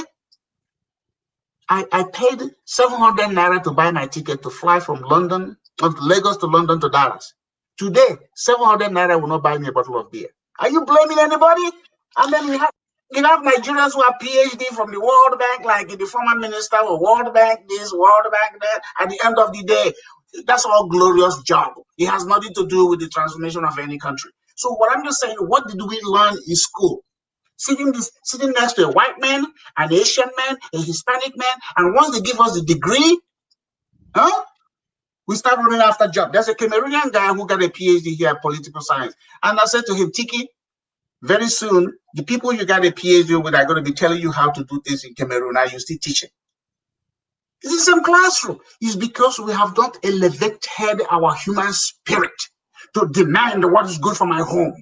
That's why I'm telling you, if I were to be president of any Nigeria or any African country, nobody will come over there and intimidate me. The black race are easily intimidated. And then they start to cry and blame everybody. Stand up, and demand what is good for your people. So Trump, for me, is that man. He has his faults, but you know what? He stands up for America. He speaks the truth. Politicians don't like truth. Trump is not a politician. He's a public servant, and he's doing it for the interest of America. Because if not, the Democrats want to hand over America to China. That's all they do. You look at former ex-Democratic president. What do? They go overseas and make a speech, and they get the big pay. The Republicans don't do that. The Republicans stay here because they believe here. So Obama will go and make a speech. Clinton will go and make a speech, and all of them, and they get paid, and they want to chip America away. So, I mean, I've avoided going back to talk about the continent. I've been trying to focus here. You have not gotten me, but again, let me talk about it. Because remember, one of the greatest programs initiated in Africa outside the AGOA that Clinton did was done by George Bush, isn't it? PEPFAR, to bring down HIV/AIDS, the antiretroviral drugs on the continent. That program was launched by George Bush. Okay.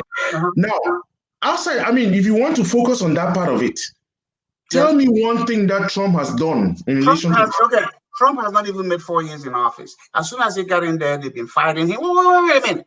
I mean, I'm giving you the example, and I will send you a copy of that transformative agenda of Exim Bank because that's under Trump.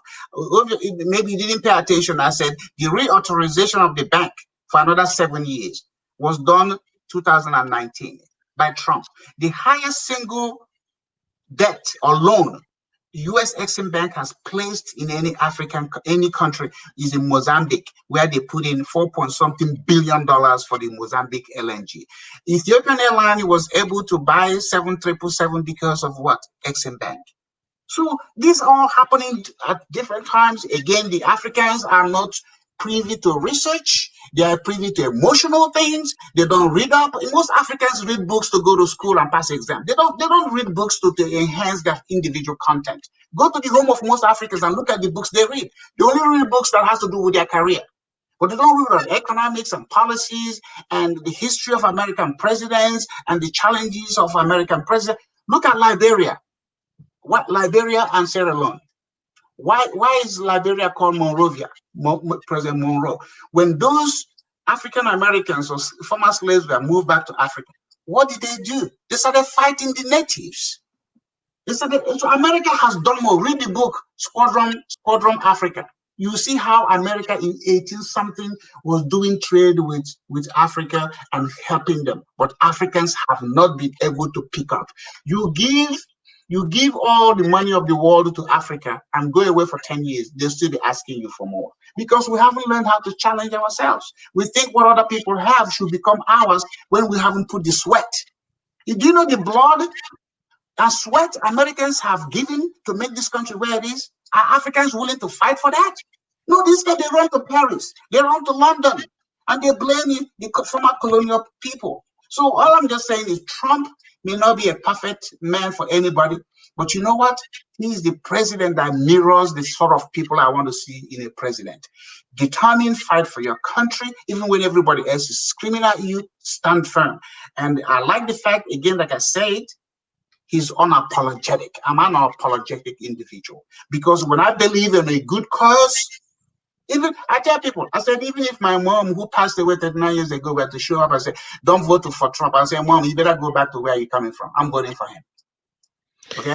So again, that's your personal choice, isn't it? And I respect that, isn't it? And yes. if I had to go by your analogy earlier on, you are staying at home and somebody is coming in. I think there are criteria that you put in place that should be across the board.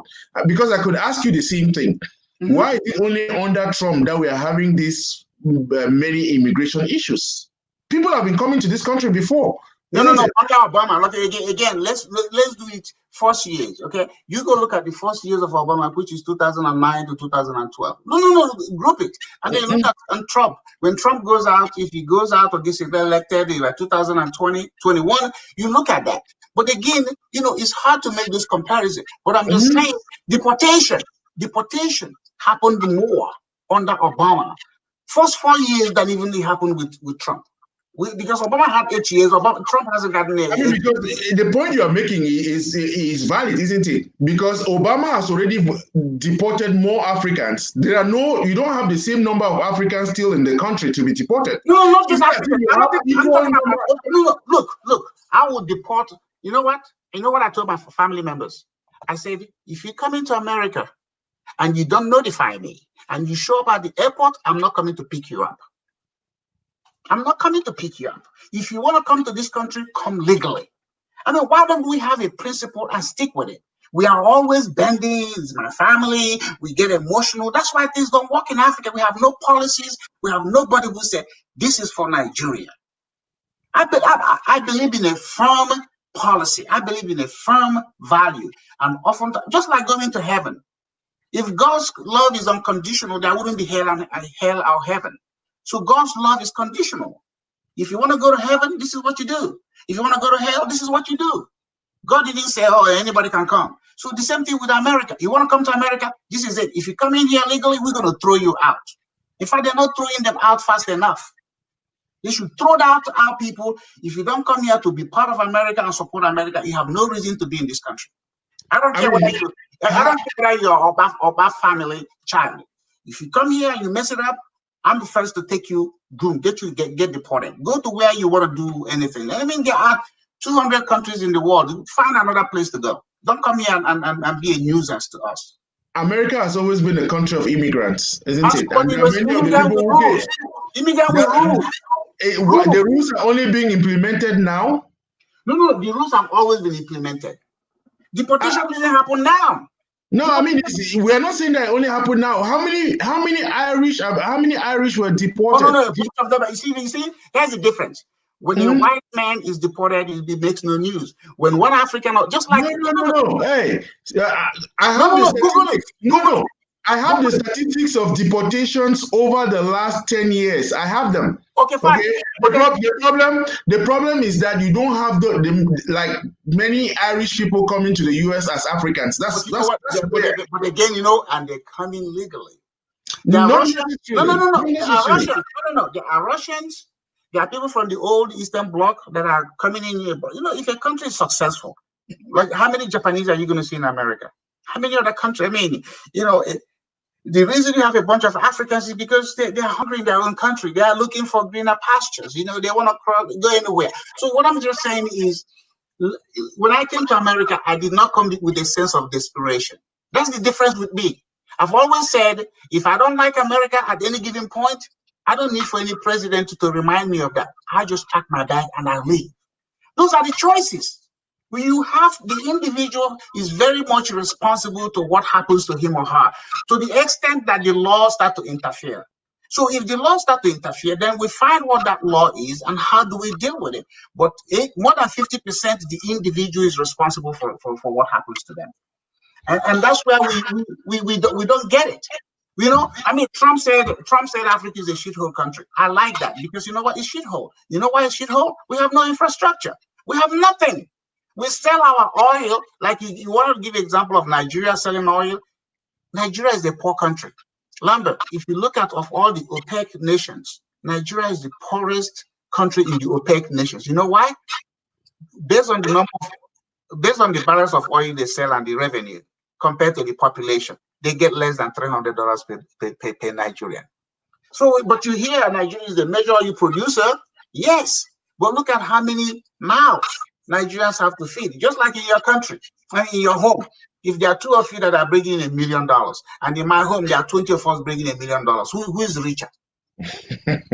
Nigeria makes the noise about being a large oil producer, but guess what? They forget there are 200 million Nigerians you have to feed with that oil revenue. But you go to Saudi Arabia, they produce 8 million barrels a day, and there are only 25 million of them. They're going to be richer.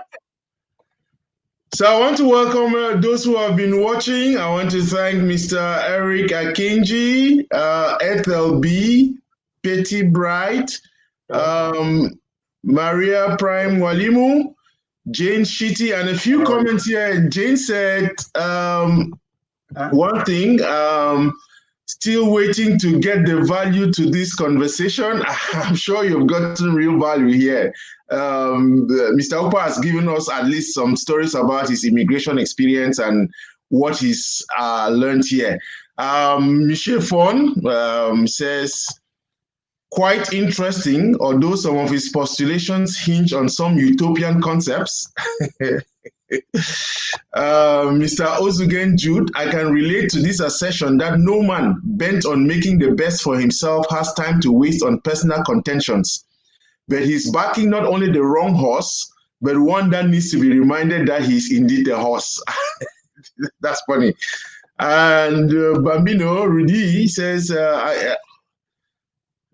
Lambert Bomb, please tell that guy to let you talk. He talks just like Trump, giving you the host no chance to make your point. Well, he's here to make his point, and I think is valid. But again, so I think again you talk for me. I mean, one of the things I would have loved for you to do is maybe give an African immigrant who is confused or who at this point wants to make a choice. Why you convince him as to why he should vote for Trump. I've heard your point about the other good things. He's unapologetic. He's not a normal politician and all that. Well, that's for you. But make the point for if Trump called you today and is asking you, can you, make some points for African immigrants to vote for me? What is it you are going to say? Look, it's very simple. You look at the economy until COVID, okay? The unemployment in the Black community has been the lowest in Hispanic. The economy was doing good. So what else is the African or anybody else want? You want opportunity for you to make a living for your people, for your family, and then opportunity for you to do more. So I'd like to point out just before you go ahead, I'm sorry that I'm interrupting you. Just before you go, on the economy, I hope you know that Obama inherited a very bad economy. And grew it to a level where when Trump came in, it was on a good footing. Okay, So whatever. continue. No, look, economy is a stream. Okay, economy is a river. It flows. Some places it flows more. Some places it's dry. So it depends on at that point where you are, and it's flowing. So whether Obama started it, and it's not like a cutoff. Okay, so that's not what I'm saying. I'm just saying based on the statistics, it may be flawed. People might have reason to poke hole at it. The point is, for the past until COVID, I mean, the stock market was doing good. A lot of things were doing. America was beginning to bring back manufacturing jobs. China was beginning to feel the impact because without America buying from China, it's going to make it difficult for China to survive. So the African immigrant, again, is a case of the black race, always looking for somebody to appease them. I'm not in the appeasement business. All these people that are saying, talking about, they don't know me. They don't know what I have done. I'm as black as anybody. But you know what? I have picked up in a country that I didn't go to school with, and I have put my presence to where it can be measured, it can be verified, because I have self-determination. Nobody's going to do anything for you when you're not ready to do it for yourself. Okay, so this cry about what Trump is going to do, I'm just saying I have a vote, and he's going to get my vote. Is he going to win? I want him to win. If he doesn't win, I'm still going to live a life. Because you know what? I am beyond politics. I'm a businessman. If I tell you the number of projects that I'm working on in Africa today, we will not have time to do it. And I do it because of my relationships. And I do those things to impact. I'm not a transaction guy. If you call me to sell car to Nigeria, I'm not going to be interested to do it. But if you call me to say, how do we build an auto plant in Nigeria, then I'm excited. So I do things to transform, not things to transact. So for the African who is here, first of all, are you a citizen? How many people are citizens? I'm interested in the citizens, not those people who came here illegally and who don't even know what it is they're here for. They just want to be in America. I didn't come here just to be in America. I came here to be an American. And I have invested my time. I have both locally, state, and federal. And I didn't do it because of a political godfather. I did it because I wanted to do it. So is that a lesson for anybody? It's up to them. I'm not here. I'm not on a crusade. I'm not here to recruit people. I am here to say, if what I have done is something that can inspire you, go for it. But I'm not here to go and romance the stone and plead. I mean, look, when I was involved, I'm the first and the only foreign born to ever be the secretary of the oldest African American Chamber of Commerce in the US. No African has ever achieved that level. Okay, and I did it by election. I was elected. I wasn't even appointed. So I know business. I know commerce. I know community issues. I have raised money for YMCA. I have sponsored kids to go to school. I have a scholarship in my name on some local universities. I am doing this thing because that's where my heart is. And America has given me that opportunity to do it. Okay, so for the people who are sitting on the side and say, hey, you talk, I don't talk, you are interviewing me. I'm not interviewing you. So you throw the question. I mean, this is not a debate between you and I. It's about, hey, Mr. Okpa, who are you? What have you done? I'm not an angel, but you know what? What I have done has inspired a lot of people. I have helped some people become citizens. I have said some people got into profession. I have sponsored kids to go to school. I do all those things because I want people to succeed. But I'm not somebody who cries because somebody's crying. Lambert. During the war, I was a child of Nigerian civil war. And I said to myself, if everybody in my family were to die, I would still live a life. My mom died when I was 21. My dad died when I was 30-something years old. And I said to myself, I'm still going to live. So if everybody around me is having a miserable time, I'm not going to be drawn into their drama. I'm still going to move. I'm still going to move on. Because my time and my time with God, it has nothing to do with somebody else. So Trump, to me, is the president I support. For those who don't support him, that's their business. Support Joe Biden. Joe Biden has been in office for 47 years. Go for that. I'm not a Democrat because of the crowd. I don't run with the crowd. I'm not a sheep. I don't look for a shepherd because I'm not sheepish. Okay? I go to where I know I am comfortable with. I have supported candidates who didn't win, and I still live a life. I ran for mayor, I didn't win. Guess what? Most of the people who ran for mayor with me, some of them are gone. They are miserable. But I'm still living. I am still charging on. Because winning an election or losing an election does not define me. It doesn't. What defines me is the goal I set for myself. My accomplishments are history. For me, is what is next. What's the next thing I'm working on? We can talk about the manufacturing something that I'm taking to Africa, a major manufacturing something for energy. How did it come about? Through relationships. Am I sitting here looking for Trump or Obama to do it for me? I am more businessman than Obama or Trump.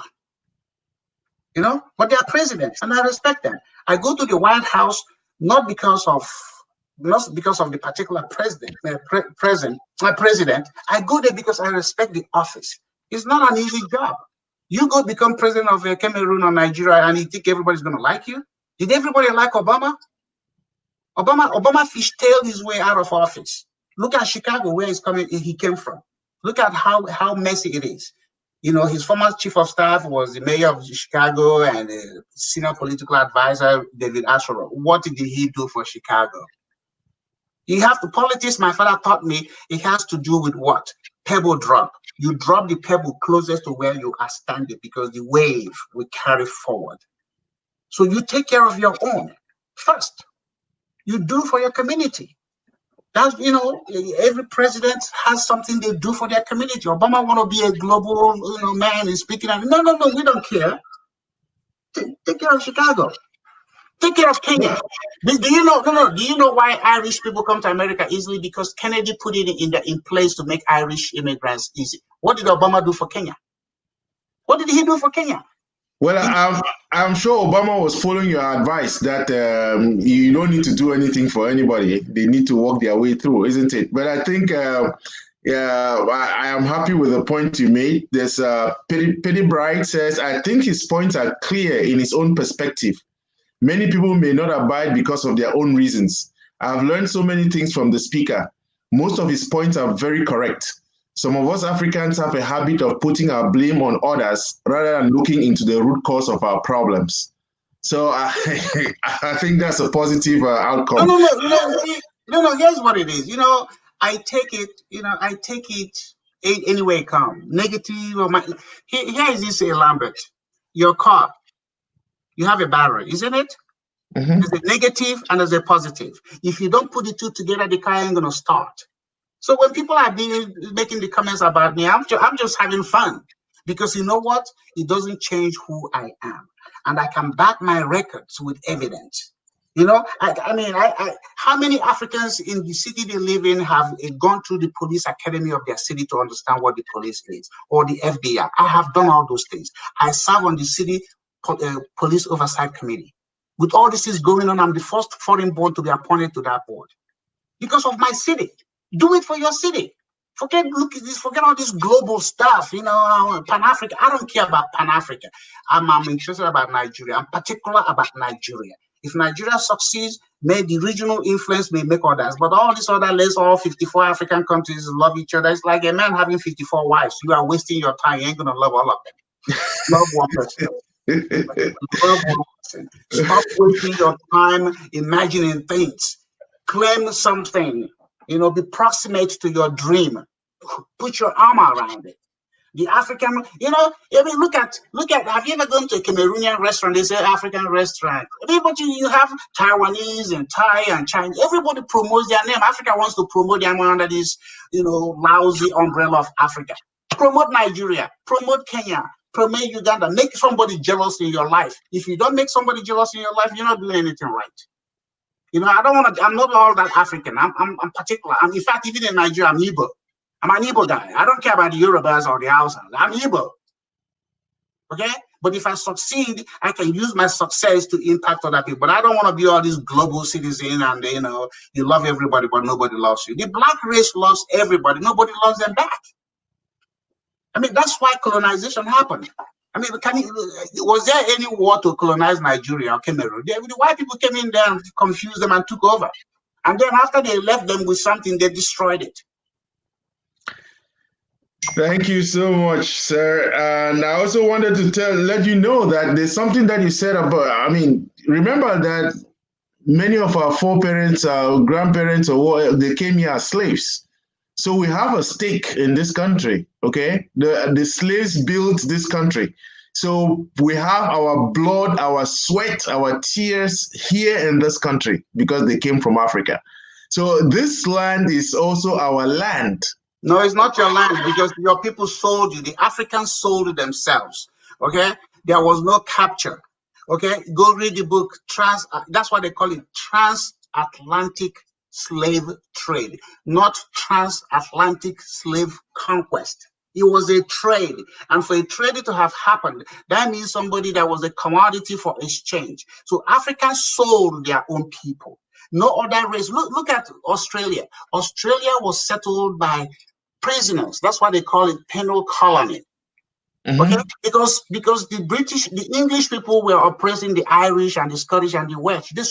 They shipped them to Australia. But look at how they have laundered their image. The Africans sold their own people. The African, look. So when we're talking about reparation, apology, Africans sold their own people. They are the first in the race of humanity to have sold their own people, put them out there and ship them out. So, hey, somebody has to buy something. If you put up your house, somebody's going to make you an offer and they're going to buy it. But if you don't put up your house for sale, nobody's going to buy it. So slavery, yes. If black people built Africa, how come they haven't built any other country since slavery ended? Go to Haiti and you cry. Go to Jamaica, you will cry. Go to any country run by Africans and you'll be miserable. Go to Nigeria. Go to Cameroon, go to Ghana. Look at what the colonial masters left behind. We should have built upon, but we destroyed it. Lambert, do you know the plan for Hong Kong was copied from Nigeria, Lagos? Do you know that? Really? Yes. Look at Hong Kong today. Look at Lagos. Lagos has no sewer system. It has no subway. It has no power. It has no road network that works. Everything's a junk. It's a slum. You go to Kenya. Kibera, Kenya is the biggest slum in the world. It's about 8 meters square. That's in Kenya, Nairobi. So tell me an African country run by. Look at South Africa. Since Mandela and Thabo Mbeki and Zuma to the man here. Look at how South Africa has slided. Look at it. How many African countries have, moved up from the colonial thing? They have instead gone down. The exchange rate is a proof. Your trading ability with your region is a proof. Your internal understanding of yourself. We are still fighting colonial tribal wars in Africa.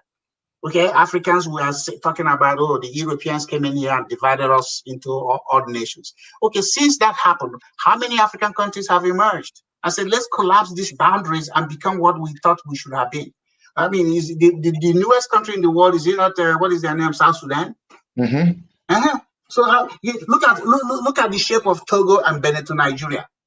You look at Cameroon. Cameroon is like the Canada of Africa, English and French. I mean, have we collapsed those boundaries? We keep blaming the white man. The white man is no angel.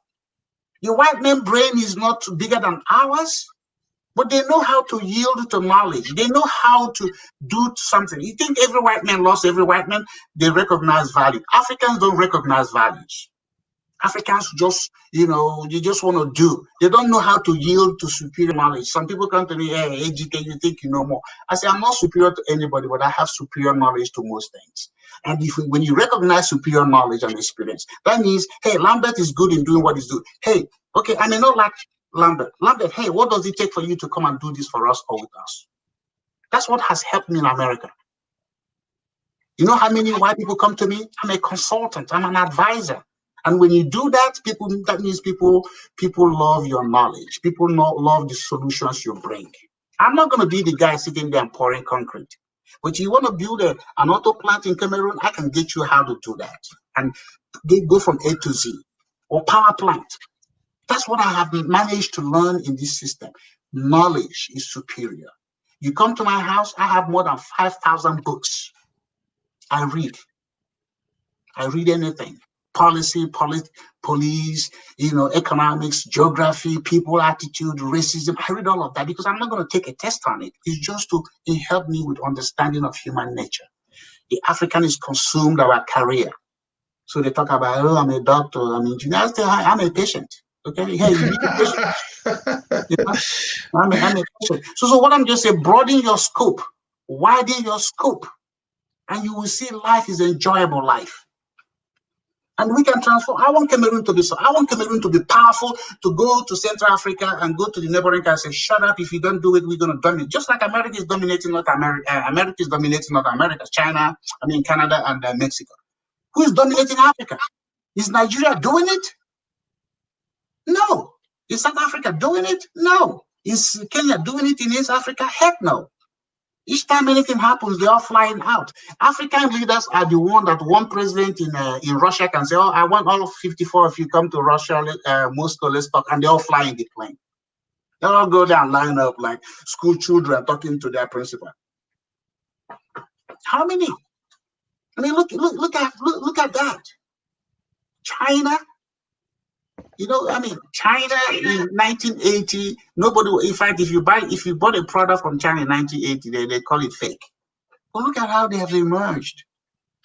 So my people, I'm not an angel. I'm not here to convince anybody. I'm not in a crusade.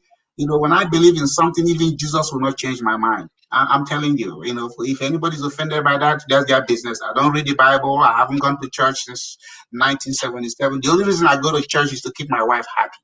I don't do all that shit. I don't need the Pope to come pray for me. The Pope can touch my head. I don't all those things people go, Jesus did. Jesus was crucified.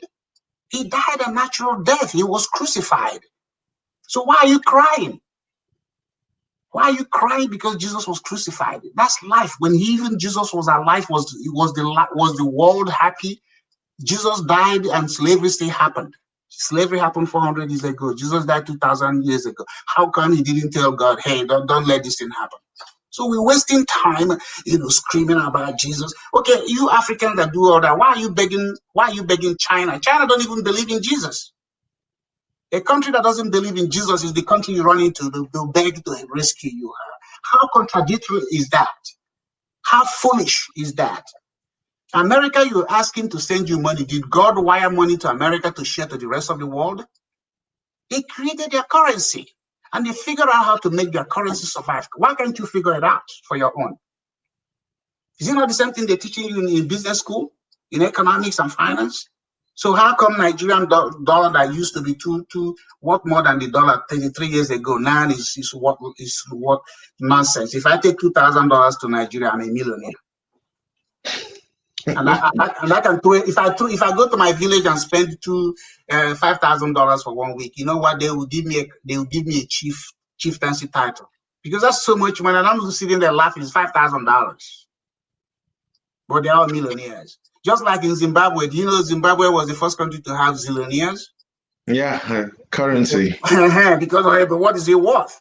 So we have to figure out what is it that other people are doing. Just like Lambert, if your neighbor's house is better than yours, you can improve by observation. But you're not going to force your kids to go to your neighbor's house to jump in the fence. If my kids go to my neighbor's house to join the swimming pool, okay, I can go to my neighbor and negotiate entry. Hey, how many times can they come here and swim? And what does it take for them to swim? But I'm not going to encourage my kids, jump the fence, and then when my neighbor brings it, I'll say, by the way, they are kids. No, I can now go and build the pool in my house so my kids don't have to go. That's what people do. I mean, again, the question on immigration is a very tricky one that we can go on and on because I could make the same argument that, okay, let's take care of the people who are already here. Then you can start making conditions to say, hey, let's build up the borders. This economy, the economy that you just quoted, Trump himself, the number of immigrants that he hired, okay, illegal immigrants to build up his things all over in Florida, in New York. Labor is a factor. Okay, any man who's a business, one of the biggest expense for those of us who are businessmen is what? Labor. And so if I can hire an engineer, if I can hire an engineer for $10,000 when I don't have to pay them $60,000, guess what? I'm gonna do it.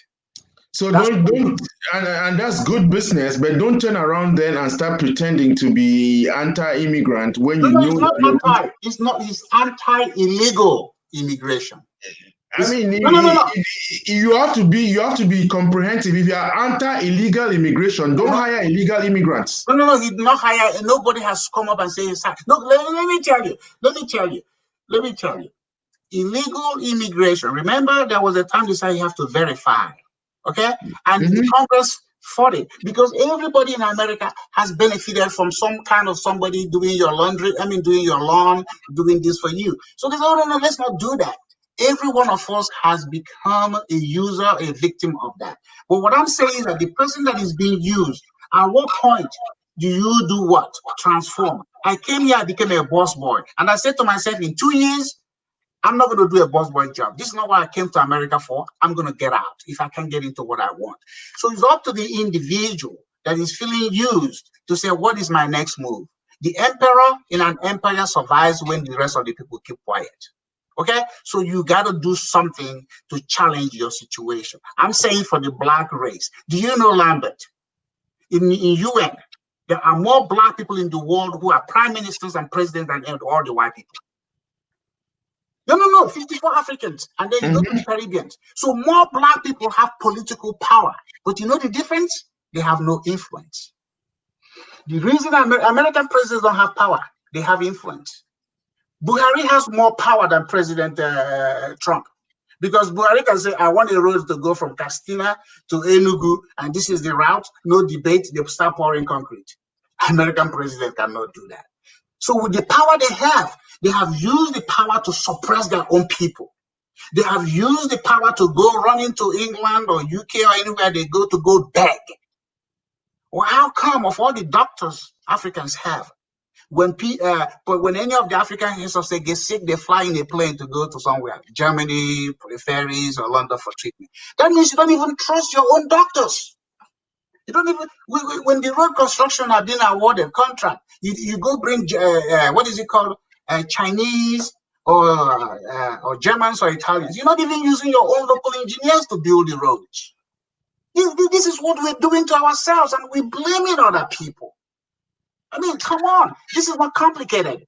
It's not complicated. You don't come to America and you see a contractor from Oklahoma building a road in Texas. We are, the 50 states in America are like 50 nations. I have a license to practice real estate in Texas. I cannot practice in Oklahoma. But in Nigeria, is one license. One lawyer. The lawyer in Lagos is practicing law in Sokoto. But the lawyer in Texas cannot practice law in Oklahoma. So you have to localize this stuff. We cannot be all over the place. And that's what is confusing Africans. That's what's confusing us. I think there's a lot to unpack there, but we are on the 2-hour mark. I'm sure we're supposed to get down on 1 hour. I want to read one comment from Kwame Frimpong. I don't agree with over 80% of his ideology, even though I am a Republican. He has been brainwashed the same way the white man brainwashed African leaders of yesterday when they were educated in Europe and America. I was educated in Nigeria. Okay, so the guy who's saying that, I don't know what the Republican, he's not an invested Republican. He's just probably Republican by identity. I'm an invested Republican. I have hosted governors. I was going to host Trump in my home until COVID happened. So if you want to talk about being a Republican Party, let him bring up his record. But you see, I'm not going to address all those whining, crying babies who look to be appeased. I'm not a man to be appeased. I'm a man who appeals. I appeal. So my point is, my record is there. This guy, how many Africans have hosted the governor of their state in their home? I do that every year. Before legislative session, I bring them to my home and they come and talk about the legislative agenda to people to hear. You have to be close. American politics is heaviest at the local level. That's where the impact is. So the Africans are running around and blaming somebody. If you go to Dallas, you will see what I have done. Before we close, 1995, I wrote the then governor of Texas. I think I sent you that. Yes, you did. The deregulation of telecommunication industry instead of Texas. I was the one that wrote the letter about it. How many Africans have written to their own local state governors and said, let's change this policy. Let's change this law. So my name, the governor wrote me that, thank you for your insight. And this is what the law is going to do. That's my pride. Not all these people running around are, making comments who have nothing to show for being present in America. They have no presence. They just vote. They have no presence. They have no presence. Okay? So my thing is, let's keep having this conversation. Let's keep challenging ourselves. We have to get out of our comfort zone. I am no brainwashed man. My dad told me, don't go to America and be like everybody else. Get invested, get involved. I was educated in Nigeria before I went to Harvard. Okay? So I learned 1+1 in Nigeria before I came to America. So nobody has brainwashed me. My dad was a chief when chief carried weight in Nigeria. And so I'm not a brainwashing guy, okay? So again, I want to thank you very much, Mr. Edward Okpa, and I think that we should have another conversation again to talk about the Exim Bank, because I think that's a part that is not known. Yes. I'll try to get your schedule. I know you're a very busy man, but I really want to appreciate you giving me time. Welcome to this platform. And I think that your story is a story that many Africans should be able to hear and learn from. And I'm sure if you want to Google out Mr. Okpa, go to his LinkedIn profile, you'll be able to see that's the whole. I mean, honestly, ladies and gentlemen, this is a very, very simple man. I wrote to him on LinkedIn, and within 30 minutes, he responded. This is a man who has hosted presidents in his home, okay, American presidents. Yet, he was able to say, let me also listen, be able to share. I really want to thank you for coming onto this platform tonight. And I'm going to ask you if you have any last words. Well, Lambert, we haven't met. Thank God for technology. Like you said, I live a life of KISS, KISS. Keep it simple, straight. There's nothing ambiguity about me. I'm a straightforward man. If you see me on the street, you wouldn't even identify me with anything. But you know what? I'm about content. I'm about proof. I'm about inspiring stories. I'm about falling down and getting up.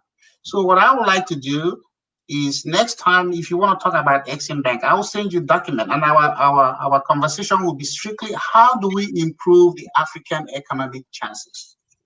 How do we make the 54 African countries become relevant to themselves? So that, if you want to migrate, you migrate by choice, not by desperation. The difference with me and many immigrants, I came to America by choice. My sister was the first lady in Nigeria. They wanted me to come home back in 1990 something. I could have become a minister. I said, no, I'm not interested. I'm an American. I want to learn more about this. So when I go back to Nigeria, if I do go back to Nigeria, I go on my own terms. I do things on my terms. I don't do things. Even when I was getting married to my wife, I said, honey, this is how this marriage is going to work. Okay? So before I get into something, I have to know what I'm getting into. And if I get into something that is not working out for me, I'm the one to get out. I'll get out. You all can have it. So what I'm saying is, let us as Black people, we are the most fortunate Black people on the face of the earth to live in a country like America. We shouldn't look at it as a negative thing. We should look at it as a positive thing to energize us, to make our presence count here so that we can influence our native countries. And I like the Jewish example. I like the other immigrants example. The Africans in America, do we have credit union? Do we have a community bank? Do we have little Nigeria, little Cameroon, little Ghana, little everything? We don't have that. Every other immigrant came here and they took a zip code or a census tract and they made their presence known and they support their own. So how many newborn Africans in America are involved in their local anything? I mean, that's not what everybody. I mean, look at Kamala Harris. I mean, her mom was she was born here by an immigrant mom. Obama, the same thing. So get involved, challenge yourself. Forget the president. The only time we get excited is every 4 years. But every other thing that impacts you is local. Your school district, your city council, your water system, your college district. These are all local. That's where the impact is more. So understand that, invest in that, forget the party level. I have friends who are Democrats. I have friends who are Republicans. But you know what? My value system is not defined by the political party. I just happen to love the elephant better than a donkey. And I'm not apologizing for it. Thank you very much. I love the elephant more than the donkey. That's a good one. And on that note, ladies and gentlemen, tomorrow is World Mental Health Day. It's a topic that we need to address, but since it's a Saturday, I'm going to come on Monday for us to talk about mental health within the African immigrant community. It's a topic that we really need to address. And again, thank you very much, Mr. Okpa. And I'm happy that we would set up another appointment to talk about the Exim Bank, where you Yes. are in the advisory committee for Sub-Saharan Africa. Yes. Again, ladies and gentlemen, thank you for spending your Friday evening with us. It's been 2 hours, interesting conversation. And thanks, Mr. Okpa. Harvard Cycling is saying, good job. Tomorrow, I'm going to ride 40 miles because you know what? I'm in my 60s, brother. But you know, I have to keep my life together. You know, health is good. I like the fact about mental health. So if there's any way you can help me, there's a brain institute here in Dallas. You know, if I have to link them up for you see, these are the things that I like to do. Public service. You know, I have gone to court to testify for Africans that are facing deportation. Some of them I have helped them to avoid deportation. You know, because yes, we make mistakes, but when you come in here, find a way to launder yourself. If you came in illegally, launder yourself. A lot of immigrants came illegally, but don't sit there. Hey, what is my next move? And that is from information. You know, I have never used a lawyer for immigration issue because I used to do immigration counseling. I went and studied how to do immigration counseling. So I did my green card, I did my citizenship, I never used a lawyer. It's a simple process. So when you start paying lawyers, they're going to screw you up because they now know there's something and they keep filing papers, charging you money. Come to me. Information is cheap. Thank you again. Immigration is one topic that I've had people on this for. I think I'm also going to be addressing that in the days ahead and we can get you onto the panel. But again, ladies and gentlemen, thank you all and see you on Monday. Have a great weekend. It's been nice listening to Sir Okpa. I call him Sir. He deserves that title. Good night and see you next time. Thank you. Thank you.